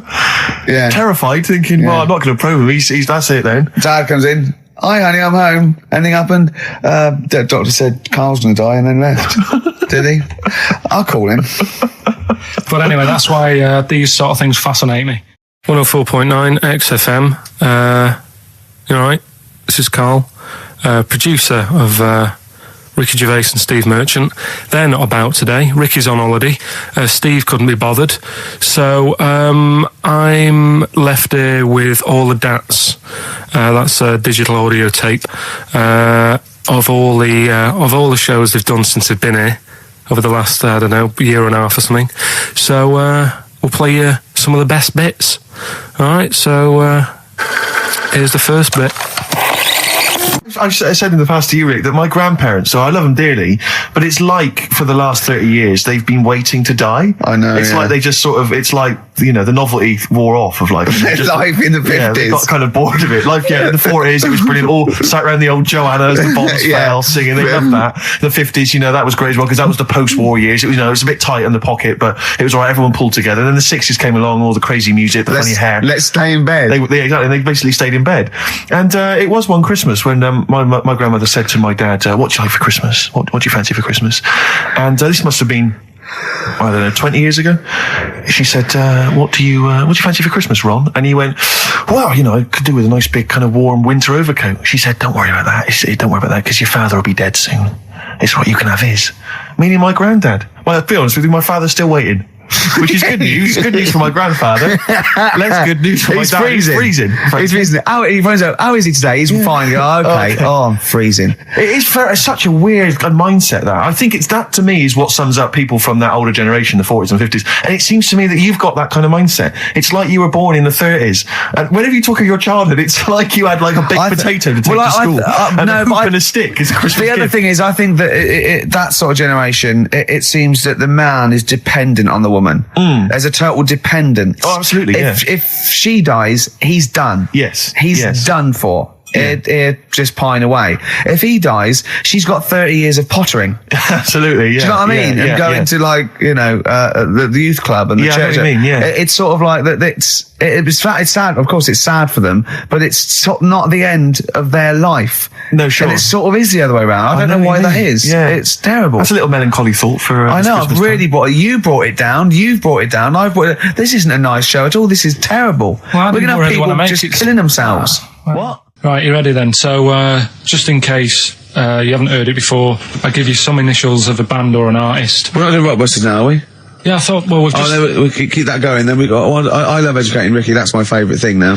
Well, what do you want to do, Steve? Let's do the clues. It's just like it's sort of bigged up the prize. And so this is only by email. Give the email address out now for people to write it down now, Karl. Right, it's ricky.gervais@xfm.co.uk. Ricky.gervais@xfm.co.uk. xfm.co.uk. Only entries on email. Yeah. You're going to get 3 clues. You've got to get them all right. And you win all the You stuff. win all those prizes, you said. Okay, Carl, go on then. Right, and just a quick example, one of the first ones we did, it was like AK, and the clue was exploding pet, and it was atomic kitten, right? Yeah. So you understand how it works now. These are your clues. The first one, that army has got some nice trenches. That army has got some nice trenches. Excellent. Yeah. And the initials there are DW. Do you write some of the questions for 15 to 1? Go on. So that army has got some similar phrasing. Trenches. Okay. Okay. The second one. What are the initials there, Carl, on that person? DW. DW. Yeah. Right. The second one. The top of them curtains are all wrecked. All the materials all worn. He acts it out though. We've got to get him on telly. We have got to get him on telly because his little face and his gestures. That's the second one. The initials being HV. Okay. The top of those curtains are wrecked. All the materials all worn out. Right, HV. And the final one is the final clue. I was in Texas the other week, right? I tripped and landed on my knees in a puddle. What's the initials? WH for that one. So I was in Texas, I tripped up, landed on my knees in a puddle. So that's WH. Incredible. You've got it! Is it great? It's fantastic! It's decimal. Okay, tell me during the record. Do you remember you're playing for these compilation albums? We got the Fatboy Slim DVD, Linda Green on VHS, and of course Executive Decision starring Kurt Russell as well. Oh God! So, Steve, do you want to pick a winner? I've got a winner when you give us the answers. Okay, so the first clue was that army has got some nice trenches. Yeah. That was DW. Who's that? Dandy Warhols. That's brilliant. That's brilliant. That's good, yeah. The second one, the top of them curtains are wrecked, all the material is worn. Yeah. HV, that's Holly Valance. Oh, he got a phone call for a woman saying I haven't heard it, and he was talking to her off air, and she went, what is it? So-and-so, them curtains. She went, oh right. He said, you know the thing around the top of the curtain is a palmet, not a valance, and he went, cut her off. Yeah, but my auntie's always making balances on everything. I'll tell you about that next week, right? I'm looking forward to that. Right. Is this the one that farted for 5 minutes? Yeah, the very same. Yeah. Right? So we'll talk about that. I was in Texas, I tripped up, I landed on my knees in a puddle, WH, wet knee Houston, right? Wet knee Houston. Yeah. So, you're a maniac. So, who's a winner? We've got Pete, Catherine and Laura in Newcastle upon Tyne. They're listening online, I assume, and they're on Sky Digital. Those great places. Remember, they got loads of stuff. They got the DVD here, they got Linda Green, they got Stone Roses, they got another compilation, and Executive Decision. Can't concentrate now. Oh, he's all stressed because the lady from MTV is here. She's going to film his little face. So the things he said in the week, he was so worried. He's got worried about the spot on his head. That won't come out. Just you got your best side. It's on that side. That's all right. Yeah, the camera's out. Look, he's getting nervous now. Okay, Carl, ignore the camera. Okay, just ignore the camera. Okay, now me and Steve have done our research for you, and we've got 2 amazing things to tell you. What should I tell them first, about the baby or the? Well, they're both equally fascinating, so you choose. I'll tell you the crab thing first, right? Steve actually saw this thing in The Guardian the week about our research thing, and then we looked it up, we looked into it on Friday, and it is incredible. Right, listen to this. There's a thing in a bay in New England, right, where it's like the biggest, they make silicon chips and stuff for computers, right? And because of the data protection thing, after they've done them, because they have to destroy the plates, right, well, the information's sort of put onto them, but there's still flakes of silicon. They sort of grind it down straight away, and some of the flakes got into the bay, okay, but some of the information is still on even the slight granules of silicon. Anyway, gets in the water, and silicon is rather like a carbon derivative. They reckon if there had been life on another planet and it wasn't carbon-based, it'd be silicon-based, because that simple sugars and proteins, it's just COH and that, and it can work with silicon, right? Anyway, the crabs have been taken up, they're still in the water, and they looked out on the beach, and over years the crabs have started sort of putting themselves in formations, like geometric format, and they couldn't work out why they were doing this. And when they put them in the experiment, they sort of like chopped them up, and they found they'd taken on silicon, and it had sort of got into their brain, and they were downloading information they picked up little things because it's just chemical, electrical impulses that got information off the silicon chip, and they were interfacing it. But this is the amazing thing. One bloke sort of thought of this, and he thought, well, if it's a simple computer with a brain, if it's just a simple sort of electrical thing, then maybe there's sort of, we could get it down. So what they did is they made a thing called a biointerface. And they put it into the crab's brain, just a really simple brain, so it's measured on Mangala, right? And it got impulses from it, and they were getting, like, computer readouts, so just flashes of, like, symbols and geometric things, right, on this screen to read the crab's brain. And it was stuff like, fragments of a... what made them do this in the first place? Because they saw the crabs behaving differently. They were behaving differently to each other. They were just like... They were, intelligent, and they were sort of solving problems and all this sort of stuff. Anyway, when they downloaded the thing, it was like they found one of the secretary's names where it had been on the silicon chip, where it was just like a flash of a computer screen. But the most amazing thing is, they downloaded a memory, right? It was like a snapshot where it had been burnt onto the retina of the crab, just a snapshot of something, and it was like a picture of the beach, like a couple of years ago, right? And they also did, incredible, it was like just a digital black and white sort of thing, so they could see what the crab had seen.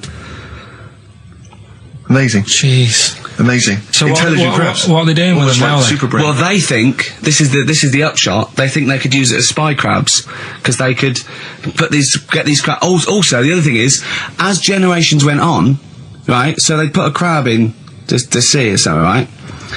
Lots of crabs in, and then as generations went on, a newborn crab, they downloaded the memory, and it had the memories of its great all together. It had every memory that any crab had been related to it beforehand, because it passed it on. It just passed it on. So not even ones that had been eating the silicon stuff. Yeah, no. These are just like ones that have had kids. Yeah, and they've got like, and they know so you'd know everything everything right the way back. So would that work if we ate silicon? Well, possibly. So what are they going to? Well, they can use them for all sorts of things, though. I mean, that's what's incredible. I mean, I don't know how you train it particularly. I don't know, it'd be quite tricky to train, but I'm assuming if they can do it that way, then presumably they can give it like certain silicon information, which they can then plant in it, if you like, within its sort of food. Also, if you could get them onto enemy beaches, you'd have like 1,000 digital cameras just sneaking around. You could get Osama bin Laden or someone. They don't understand the information they've got. No, they don't know they're doing it. They just download them. So it's not like you could torture them and they won't be able to sort of give you the information because they wouldn't know what information they had because they're just. But the first crab they downloaded, they just kept seeing the same picture of a big crab feeding it, which they really. Yeah. Wow. That's what, like its mother crab or something. Yeah. Just memories of it as a child. But they're not in colour, presumably. No, it's all in black and white. It's just a digital camera because it's just they don't see in black and white, so it's just like a I don't know. I think it's burnt onto the retina or something. And the only one that they kept were the ones they saw a lot of the time. Well, I mean, in a way, some of the educating Ricky I've got for you today is on the similar lines. Right. Oh, you've got to be impressed by that. You've got to be impressed by that. That's pretty good. I mean, I'm interested to see, what they do. What they do with what the crab developments are. But no, that's pretty good. Yeah. But I mean, amazing. Yeah. Amazing. Well, just digest that information, because that's not even the most impressive one we found. I think it is. I suppose it's pretty impressive, but the next one's maybe more shocking. Okay, right. Let's play a tune, and Ricky's got another. Okay. 4.9, I'm Ricky Gervais, with me Stephen Merchant. It's the best of. You've been voting in all week, sending your emails, so here's the clips that you wanted. Wu-Tang Clan and Gravel Pit, we love that, don't we? I love it, yeah. Yeah, brilliant. Classic track. We're talking about embarrassing stories and stuff, and I don't know if I've told this on the radio before. Have I told you, Carl? I'm not sure. But this was when I was working at the BBC. This is not even long ago, and I'd moved to London, and I was fairly new in London. And I was working at the BBC, and I had this BBC hire car, and I've never told it. If there's anyone listening who works for the BBC, I don't know if I can still get in trouble for it. But this BBC hire car, and it was like I'd been ferrying kind of actors and people and production people around all day in this car. And I was driving back, it was quite late, it was about sort of 7 or 8, and I was driving back, and I pulled in to get some petrol to fill up the car every day. And I went into this garage to fill up some petrol, and I was there, and two blokes came in a white van, right? They pulled into the forecourt, and I was filling up the car, and they went, "Hey, do you want to buy a couple of speakers?" And I said, Yes, I do. Yeah. Because I'll tell you the reason. It was like I was so flattered that they thought I'd be the kind of bloke who would A, need some kind of classy speakers, and B, would like to buy them on the sly. Do you know what I mean? Yeah. I thought, they like the They've seen me. They've seen I look a bit of a hustler. Exactly. Yeah. I'm a street sort of guy. You can see by the way I use my walk. Exactly. Yeah. So I couldn't believe my luck. So they drove behind the garage, the little sort of garage bit at the back, and I went round there, sort of casually went round there, sort of locked the car, went round there. They went, open the back. You had two speakers in there. I said, are you sure these aren't knocked off, mate? He went, no. We work for Dixon's. This is a story he spun me. We work for Dixon's, right? And we're delivery men. And if we make a delivery and the person's not there to sign for the goods, then we have to bring them back to the warehouse. But if we can sell them on the way back, then that's really good for Dixon's. Dixon's must love that. And instead of thinking, are you sure some kind of troubleshooter did someone going to go into Dixon's and go, you're not getting in the garage forecourt market? Jones. Exactly. Get a couple of lads in a white van. Exactly. Yeah. So anyway, I sort of bought this story and I was a little bit dubious and I went, right, let me hear them then. And he wired them up to the car stereo and boom, boom, boom, they're playing. So it was some groovy hip hop. I was thinking, great, these guys know what I'm into. Yeah. And he's giving me the talk and stuff. And, I said, I'm a bit worried these are knocked off. He went, no, listen, we got a bloke at Dixon's who can confirm this is fine, right? Phone him up, use my mobile, right? And quote this reference number, right? So I phoned out, and I goes, I go, hi, some guys here in a garage forecourt trying to sell me some speakers. Just wanted to check. He went, it's fine. I went, should I just read the reference number or whatever? He went, if you want. And X14, and I'm like, yeah, it's fine. Yeah. Okay. You know what that was, don't you? That was actually Mr. Dixon himself. Exactly. Yeah. Exactly. So I'm thinking, well, they sound great. They're giving me for a knockdown price. I'd say they were like 400 quid. They were like 200 quid or something. It was a good bargain. I was in the market for some speakers as well. Yeah. So, while they were loading it's all kosher. I phoned Dixon. Exactly. I phoned Dixon. That's fine. Yeah. So while they're loading them in the back of the BBC hire car, right, I'm in there paying for the petrol, right, and the guy who's serving goes, right. He goes, what were you doing around the back with those blokes? Right? Because obviously there's security cameras filming this whole transaction, right? And he goes, what are you doing around the back? And I went, there's some old mates. Some of my mates were just having a chat and that. He went, oh, right, okay, like giving me obviously the evil eye. So I went back to the van. So I'm in the car now and I'm driving with one of the blokes who's in the van with me because I didn't have the money on me. So I had to go to the cash point to get the cash, right? So I'm driving with him and the other guy's following me in the van and he was like a northerner like you and he's giving it all the, all right, I tell my girlfriend's a DJ, she's got some of these speakers, they're fantastic, and he's giving me this. And then my mind starts working. Now that I've got a bit of time to think, I'm thinking, wait a minute, this all sounds a bit dodgy. Yeah. It dawned on me, Rick. You fool, are you? You're streetwise. Exactly. You're streetwise, Steve. Not only that, I was thinking, how am I going to get them home? I've got to drop the car off at the BBC. How am I going to get these huge speakers back to where I live? And how can I pay for them? Because I've just spent £100 on Find the Lady with a couple of blokes in the square. It seemed like a fair game. Some of his friends were winning. But so I explained to him, I said, I can't get them back to like Brixton where I was living at the time. He went, don't worry, give us an extra 20 quid, we'll take them home for you. Oh, that's good. Delivery. They do a whole service, you see. And there's also a backup guarantee.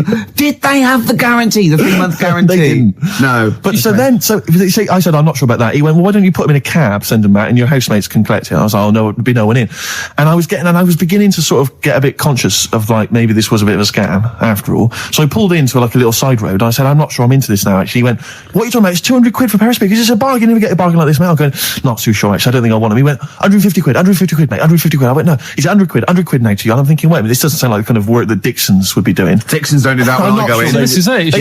Dixon's never negotiate in that way. When I go there, look around and I leave, they go, where are you going? I go, we'll have anything then. Have anything for a So quid. I stopped the car and the white van pulled up behind me with his mates in. Sure. And I said, can you get them out? I'm not interested. And he went, 100 quid, mate. And he was just going, you tosser, you obviously want some speakers. And he was having a go at me. So I was carrying the speakers out and putting them back in the white van. And he was just shouting at me. He was going, 70 quid. I was like, 70 quid from 200? This is ludicrous. You realise that wasn't Dixon's policy then. Exactly. They don't usually shout you tosser as you leave the shop and walk down Camden High Street. They're not usually shouting you tosser. You should have took the offer of like the monthly payments they've got on at the moment. So I eventually put them in there and I sort of knocked the deal on the head and I got back in my car and they were in theirs and I just looked in the rearview mirror and they were punching the dashboard like with aggression and venom, like we let that deal slip through our fingers. And I've never been so terrified in my life. I just sat there and I was just thinking, oh my God, all I was thinking now is what if I go back to the BBC and they go, we've had a call from the police, the man at the garage, he saw you doing a dodgy deal. I love it. Well, what you do is you put the hire car in a drain in your front garden and then go in and out of the toilet just pouring bleach down or Ajax and then never know. Right then, which leads us nicely into knob news. Oh, it's the welcome return of knob news. Right, okay, it's very much like the news at 10, this, isn't it? I do a bong, or in this case a schlong, and he gives me the headlines, the knob news of the day. Where have you collected all this knob news? Was there a lot of knob news this week? It was mental this week. The amount of stuff. The way it works, you give us the bong, I'll give you the headline. Okay. Steve decides which stories we're going to talk about. And now on XFM, knob news. Schlong. Man grows knob on his arm. Schlong. Man gets doctors to make him a second knob. Schlong. Turkish prisoners made hole in cell wall to produce third inmate. Schlong. Doctors accidentally remove man's testicles. So, well, can I straight away go for the accidental removal of the testicles? Well, it's happened before, right? We've talked about that before. How does that? Oh, what did he go in for a tonsillitis? What are they called? Tonsillectomy. And he went in the wrong way. What are you talking about? How can they accidentally remove his testicles? It says he didn't look at his folder, and the doctor said to the fella, "Oh, we've removed your testicles and we wanted to take out your prostate gland." So that's what happened. There's the story. This is what I mean. That's why I don't like going to the doctors. It happens, doesn't it? Because all these sort of it's when they say things like, "Oh, it's just we do loads of these operations." That's when they're not concentrating. Brilliant. Do you know what I mean? When they say it's procedure, that's like having a boring job that you do every day when you're not going to be concentrating. I prefer them to go, "This is a tricky one, this." I know what you mean. I sort of do know what you mean. People, you watch TV programmes about, like, you know, removing someone's second head or whatever, and there's like the best surgeons from all over the world. It's televised. They can't make a mistake. They can't go, "We took his legs off by mistake." Whereas the fella who's having a prostate's like, "Oh, do you want to do it? I'm sick of doing them." Yeah. And they're probably doing a crossword whilst writing it. Of course they are. I've seen that actually in operating theatres. They're doing a crossword. That's what I mean. Yeah. I was just examining some of the other knob news, Rick, a little bit more closely. Man gets doctors to make him a second penis. I'm sure we're all interested in what happened there. Yeah. A German who persuaded doctors to give him a second penis has lost his wife after he showed her the result. Biker Michael Gruber lost his original penis in a motorbike accident, and doctors built him a second one using a mixture of skin, bone and other tissues. Bone? Apparently, the penis worked so well that he was even able to father a child with his wife Bianca. But Gruber was still not happy and asked doctors to repeat the operation and build him a better organ, to which they agreed. From his hospital bed, he said, "I've got 2 penises, but no wife. I'm hoping when I get rid of one of the penises, I'll get her back." What do you mean? Sorry, he had 2 put on. What side does he wear? So he's had both. So he's had 3 then. Yeah. This is probably the thing that happened with Hitler when he had 1 ball, but he had 3 at one point, didn't he? So he just get one in the other ball, gave his mum one, and got the other one. Oh, chimpanzee, that monkey news. Right, because this monkey, right? Oh, yeah. I think his name was number 6 or number 7 or something, right? In this lab, right? Yeah. And anyway, it's in there with, like, you know, the rabbits and little mice and stuff like that. And The rabbit smoking. The nurse, right? The nurse, not the nurse, the woman who works in the lab. What would you call her? A nurse? Depends. What turns out her job was. If she was a lab assistant, you call her a lab assistant. All right. I mean, they probably call her by her name. All right, lab assistant, right? Kirsty. So she's, I think it's probably Kirsty. Right, Kirsty Morris. Well, she's in there, right? Yeah. And she don't work with many people and that. She's mainly on her own with, you know, just putting lipstick on rabbits and stuff like that, right? Chimp fancies her. So, Chimp fancy her. He's putting on lipstick. Chimp fancies her because she's got hairy legs. He gets pally, right, with this woman, because, you know, he gets to a point when she sees him every day. It's the way he sort of tries to string out like it's a narrative love story. Did the chimp put its hand out and grabbed her, and then you thinking that he made a move on her? So right, come on, he's allowed out. He's allowed out. It's not a story, is it? He's allowed out the cage and what have you every day. So he's wandering about, and as time goes on, he's watching what she's doing more and more. Yeah. Right. So he notices, like, the code on the door, right? Right. She, whatever, 247 or whatever. Yeah. He goes, right, I've clocked that, I've got that, I'll remember that, right? And then he goes, right, there's a lot of lipstick and that knocking about, a lot of makeup. Right, okay. No, there's no way. Finish. No, because Steve, you know what's going to happen. I know what's going to happen. So he's there. It's ridiculous. And he's going, well, if it's there, you know what I mean? So while she's messing about with the rabbit, he gets there, he's in front of the mirror, putting a little bit of lippy on. Right? You are no! I can't. It's gone too far. No, it's gone too far, Steve. Right, your mic's off, Rick. He's finishing the story. So, turn mine off as well. It's gone too far. Turn him off. Just let him finish. Right, so the thing is, right, it's this monkey wandering about. It's got lipstick, it's got mascara on, it's looking pretty good. I didn't mention the mascara! It's looking alright, right? So it knows the code on the door, 247, right? So when she's sort of messing about with the rabbit, right, he goes, right, here's my chance.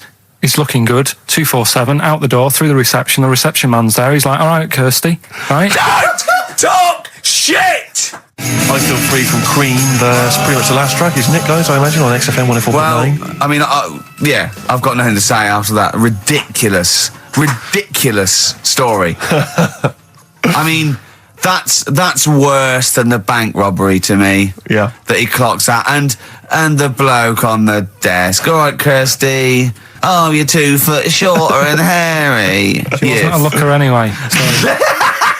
She wasn't a looker anyway. Brilliant. That was Radiohead and They're There. We're Not Here. All right, pre-recorded. Coming up is one of Carl's little things. Enjoy it. All right, that's Aqualung. Good time's gonna come, innit? Right, Carl, come on in, educating Ricky. So, don't let the cat out of the bag. That's where that comes from. Comes from a crafty butcher. Right, go on then. So the next little headline is Wash Up With You. Wash Up With You, go on. You want to know about that? Yes. It's a survey that they did this week. They? Yeah, some university did some survey. Brilliant. Did a world test on washing up. Yeah. And each country were given 140 pots to clean. Brits were the quickest. Yeah. Turkey were the slowest at washing up. The Turks. It's not because the little fellas that work in the kitchens with no... Is it? They can't reach. Spain were the cleanest, and the Germans were pretty good as well. So... I don't know where to start with this. Honestly, Steve, I don't know where to start with that. Sorry, what was that? Wash Up With You, that was it.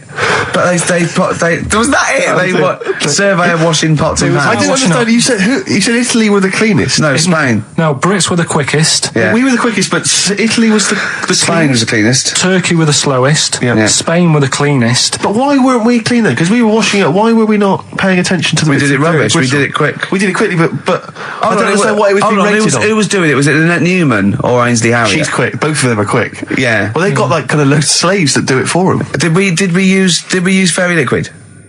Don't know. It didn't have. Did we use a whole bunch of Boy Scouts? Didn't say that. It just said, that. Who had the softest hands? Who had the softest hands? So it didn't say. I didn't. Why is it we don't get notified that this is taking place? I don't know. When I was a kid, no one ever said, we need recruits because we're doing a survey on who can wash up the quickest. Are you disappointed in yourself with that one, Carl? It is pretty dull. To be fair, and that is why we've got to bring in either con merchant or a wine merchant or shut up at your face. Yeah. Would you be able to, if I put you on the spot in the next after the next record, would you be able to give an example of how con merchant would work? I mean, is there something you could do just to sort of experiment? Should we play record? I can do better than that. What? Ads. Go on. Do you know why people tink the glasses before they have a drink? Why they tink? The verb to tink. I do know that, Carl. Is it about poison? It is. Here we are. What, would it make a different noise? Nope. Brilliant. Go on, explain it. You explain it, Steve. No, don't, Steve. You explain it, Carl. Go on. I've started, so I'll finish. Go on, Carl. Explain why they tink the glasses. Ages ago. Yeah. Only people with money had drinking or something. That's not one of my film reviews. Years ago. Welcome to History Now. Now, ages ago, only people with money had drinking or something. Keep going, Carl. Keep going. Like spirit and stuff. So they'd it's like businessmen. It's easy for you to say. This is getting to be cruel, isn't it? This is amazing. Yeah, go on. Why did you open your mouth, Carl? What were you hoping was the best that could happen? Because you were trying to make me look stupid before with the planet, so I'm... Whereas you know... Yeah, go on, no, come on. Businessmen with money. I've got to drink and ching. Okay, so then, with all the drink... So they'd nip round to have a chat about whatever they're earning money with. And they'd say, right, do you want a drink then? And they'd go, oh, yeah, that'd be alright. Yeah. So, rather than, like, just pouring it out of a bottle into a glass and saying, there you go, it could be going, hang on a minute, it could be poisoning me head and trying to, like, nick my business idea. Yeah. So what they'd do, it'd sort of pour a bit of his drink into the other person's glass and you get that tink noise. And that's like, cheers, you know. No, Carl, I just have a slight amendment there. I think what it was you're absolutely right that they would then test each other's drinks to show that it wasn't poison. But over the years, that was reduced to just chinking the glasses by way of saying, let's not actually bother going through the whole rigmarole. They just did the chinking of the glasses. Yeah, that's good. It was exhausting though, wasn't it? I know. Was it worth it, do you think? Well, I like that, because people carry that with them now. When they do that, they'll think, oh, that bloke's definitely not trying to poison me. Yeah. So the horrible thing is that now, when I do the glasses, I can laugh and go, they don't know I've poisoned them. Exactly. You should always do the pouring back and forth. It's a shortcut, it's a slippery slope. You know, just be careful. His homework was to come up with those stupid lateral thinking problems. We maybe should give an example of the... Romeo and Juliet, right? Romeo's asleep on the bed, Juliet's on the floor, covered in water and broken glass. What happened?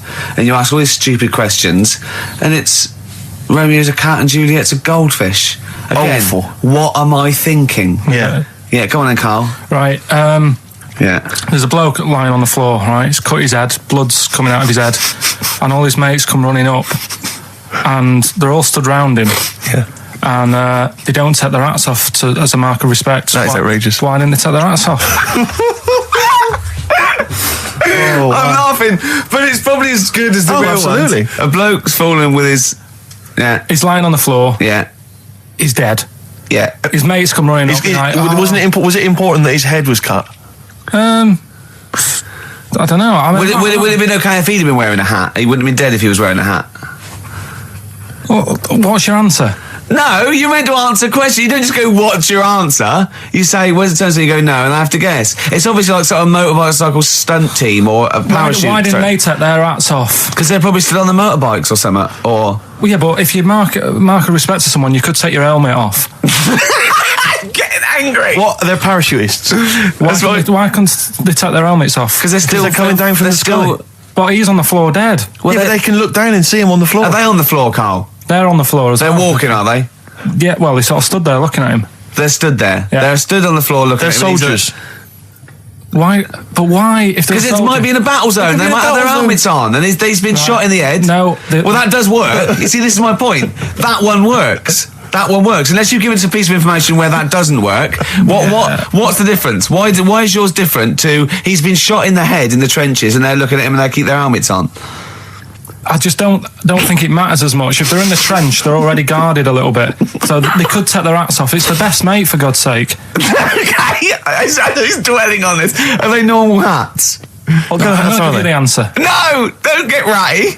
What kind of hats are they? Baseball hats? If I told you what sort of hats they are, you'd have the answer. Wow. Okay, I've got to guess what sort of a hat it is then, have I? Right.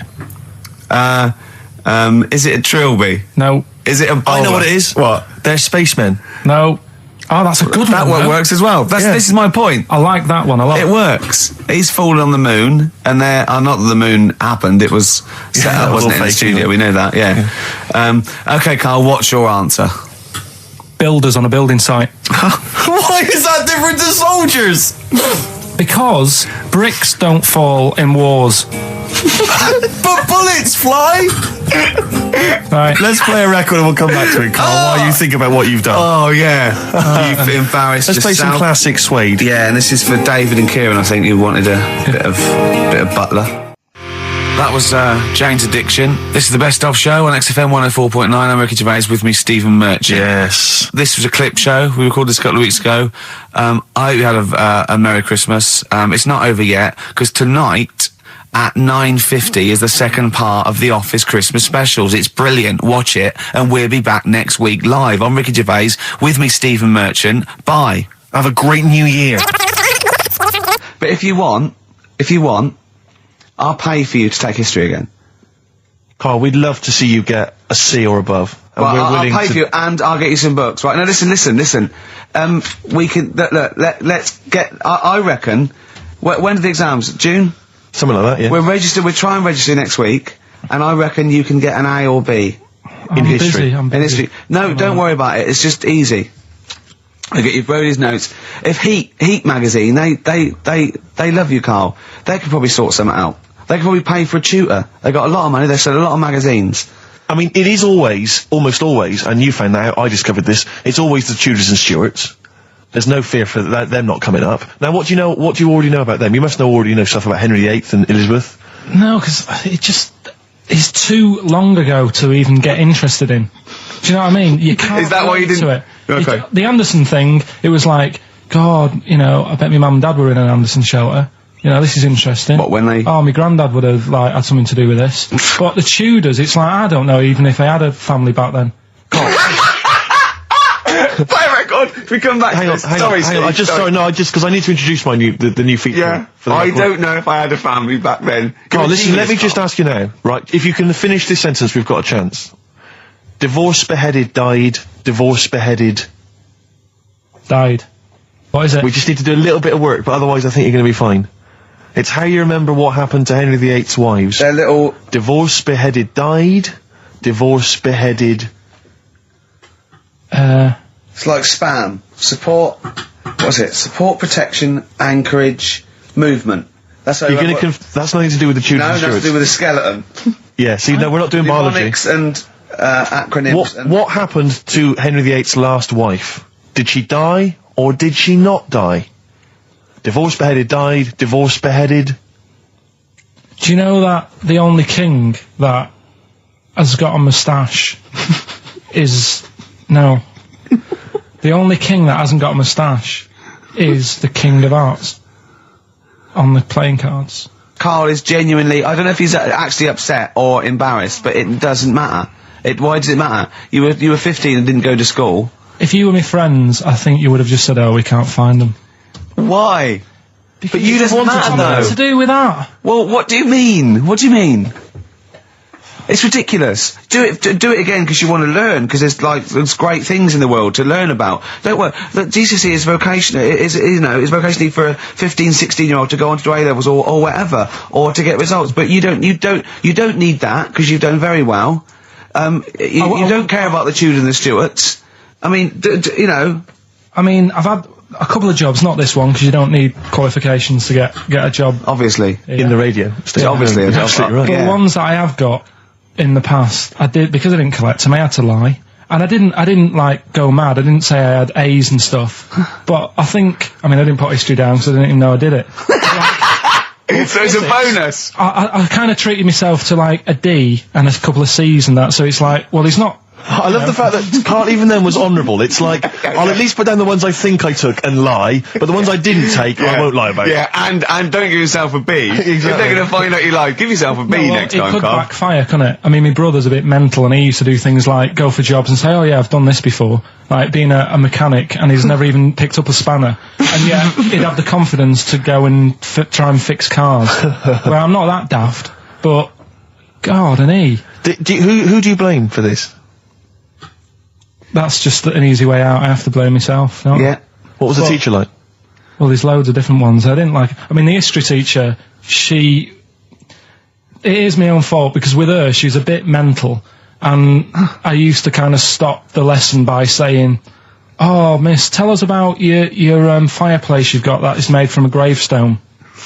Because that's what That she would had. stop any English teacher in their tracks. And she loved telling you about it. So Yeah. it was like, oh, I learned brilliant. that from a teacher, So that's why yeah. I didn't know about divorce, head loss, and all that. Yeah.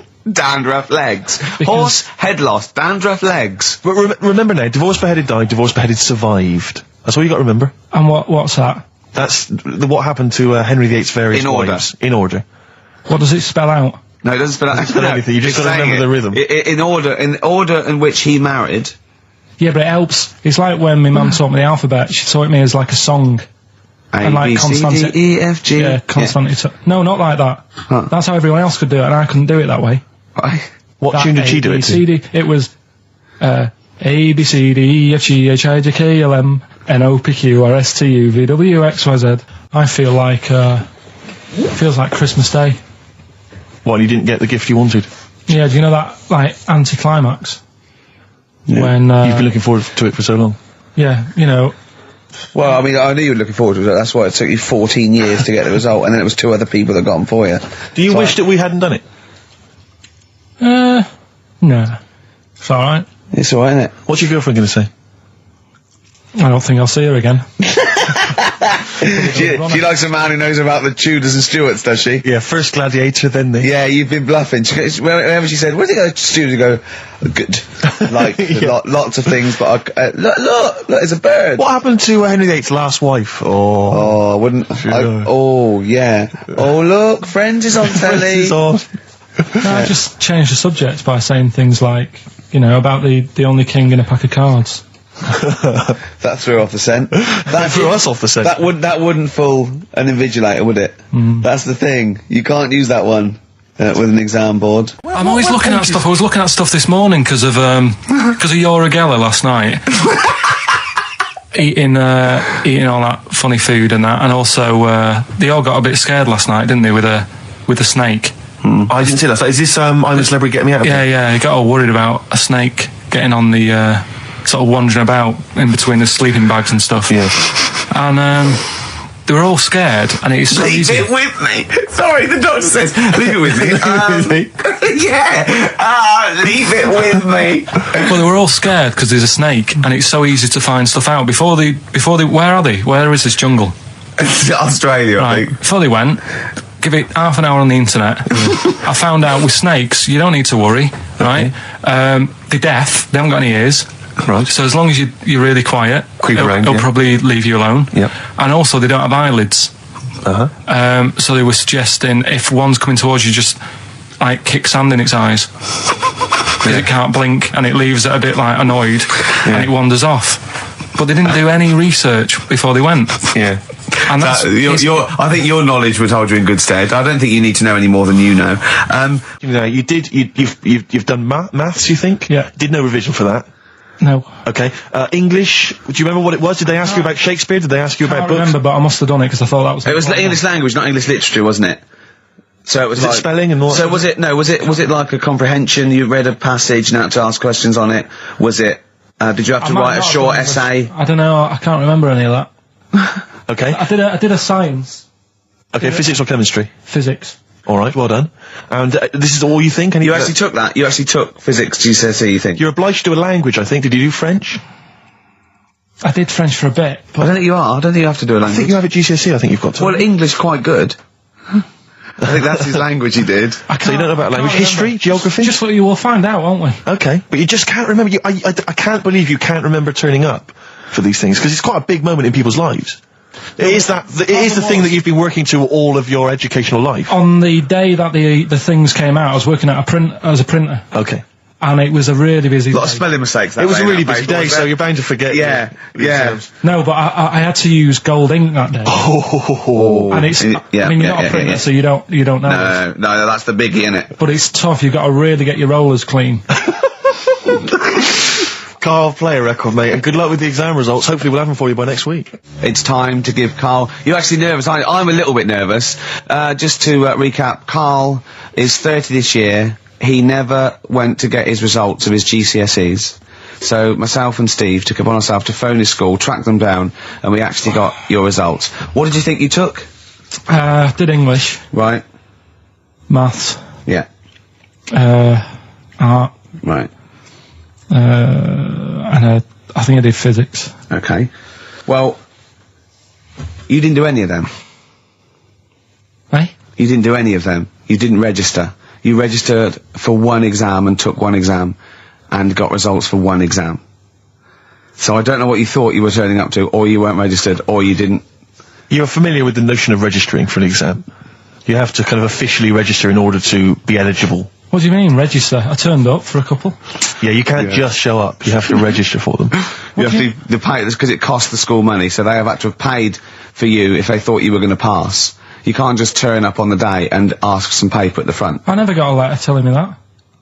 Well, that's because you were never at school. But you did somehow register, or registered for one exam. You registered for history. It's a topic that you've always been interested in. I was saying to Ricky before, World War II, I loved it. Not the actual event. No, the but study just of it. all the stuff like, about the Anderson shelters and stuff like that. Yeah. And the bombs and that. Mm-hmm. And then when I took it, it had nothing to do with that. It was more about the Tudors. So the Second World War didn't come up? You mean there were no questions about the Anderson shelters? Nothing. That's devastating. So what are you expecting the result to be? Is that it? Yeah, it's the only one you took and registered. As far as the school is concerned, or certainly... Well, it's the only one that counts. It's the only result. It's the only one that counts. Yeah, you've got... Did you register for yours? Yeah. Yes. I've got certificates and everything.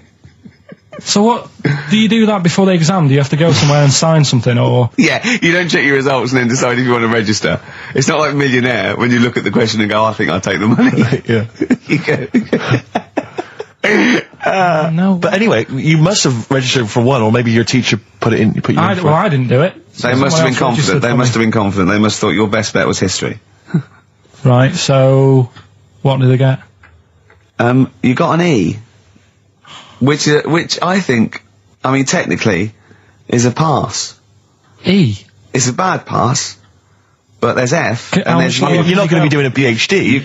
You can get an F, right, which is fail, and then a U, which is ungraded. Now, I don't know why the U exists, because F means you failed. U is like them going, you not only failed, but you wasted my time. So... We're annoyed that you took this exam. So you thought they'd register me to get an E? Well, they didn't. I think they were hoping... It was rather like you with the lottery. They were hoping for something better than You nothing. see, I assume that the man who registered for that thought he can scrape an E if Anderson shelters come up. Yeah. Well, that's it. You've got... Now, what I'd like to do, Carl, is... I've started your re-education. You've read a book on Rasputin. I'll be asking you a few questions about that later. I've got another book for you to read next week. Next week, I'm not in the mood. What? Not in the mood. Oh, come on. Look, what's that? What does that say? It's that fella, it's the picture of the bloke that he used to use for Citizen Smith. Yeah? Che Guevara. Yeah. Yeah. He was quite happy, I think, when he found out that Robert Lindsay was involved. He went, yeah, of course you can. No worries, yeah. What are your feelings, Carl? What do you think? Are you depressed? I'm just a bit annoyed because I'm sure I turned up for more, so it just wasted me time. Listen, they don't matter. I'm sure you're doing very well. You can educate yourself. GCSEs are merely a step on the ladder to help you, not just for education, but they're more vocational than anything else. You're doing very well, and you're reading books. Don't worry about it.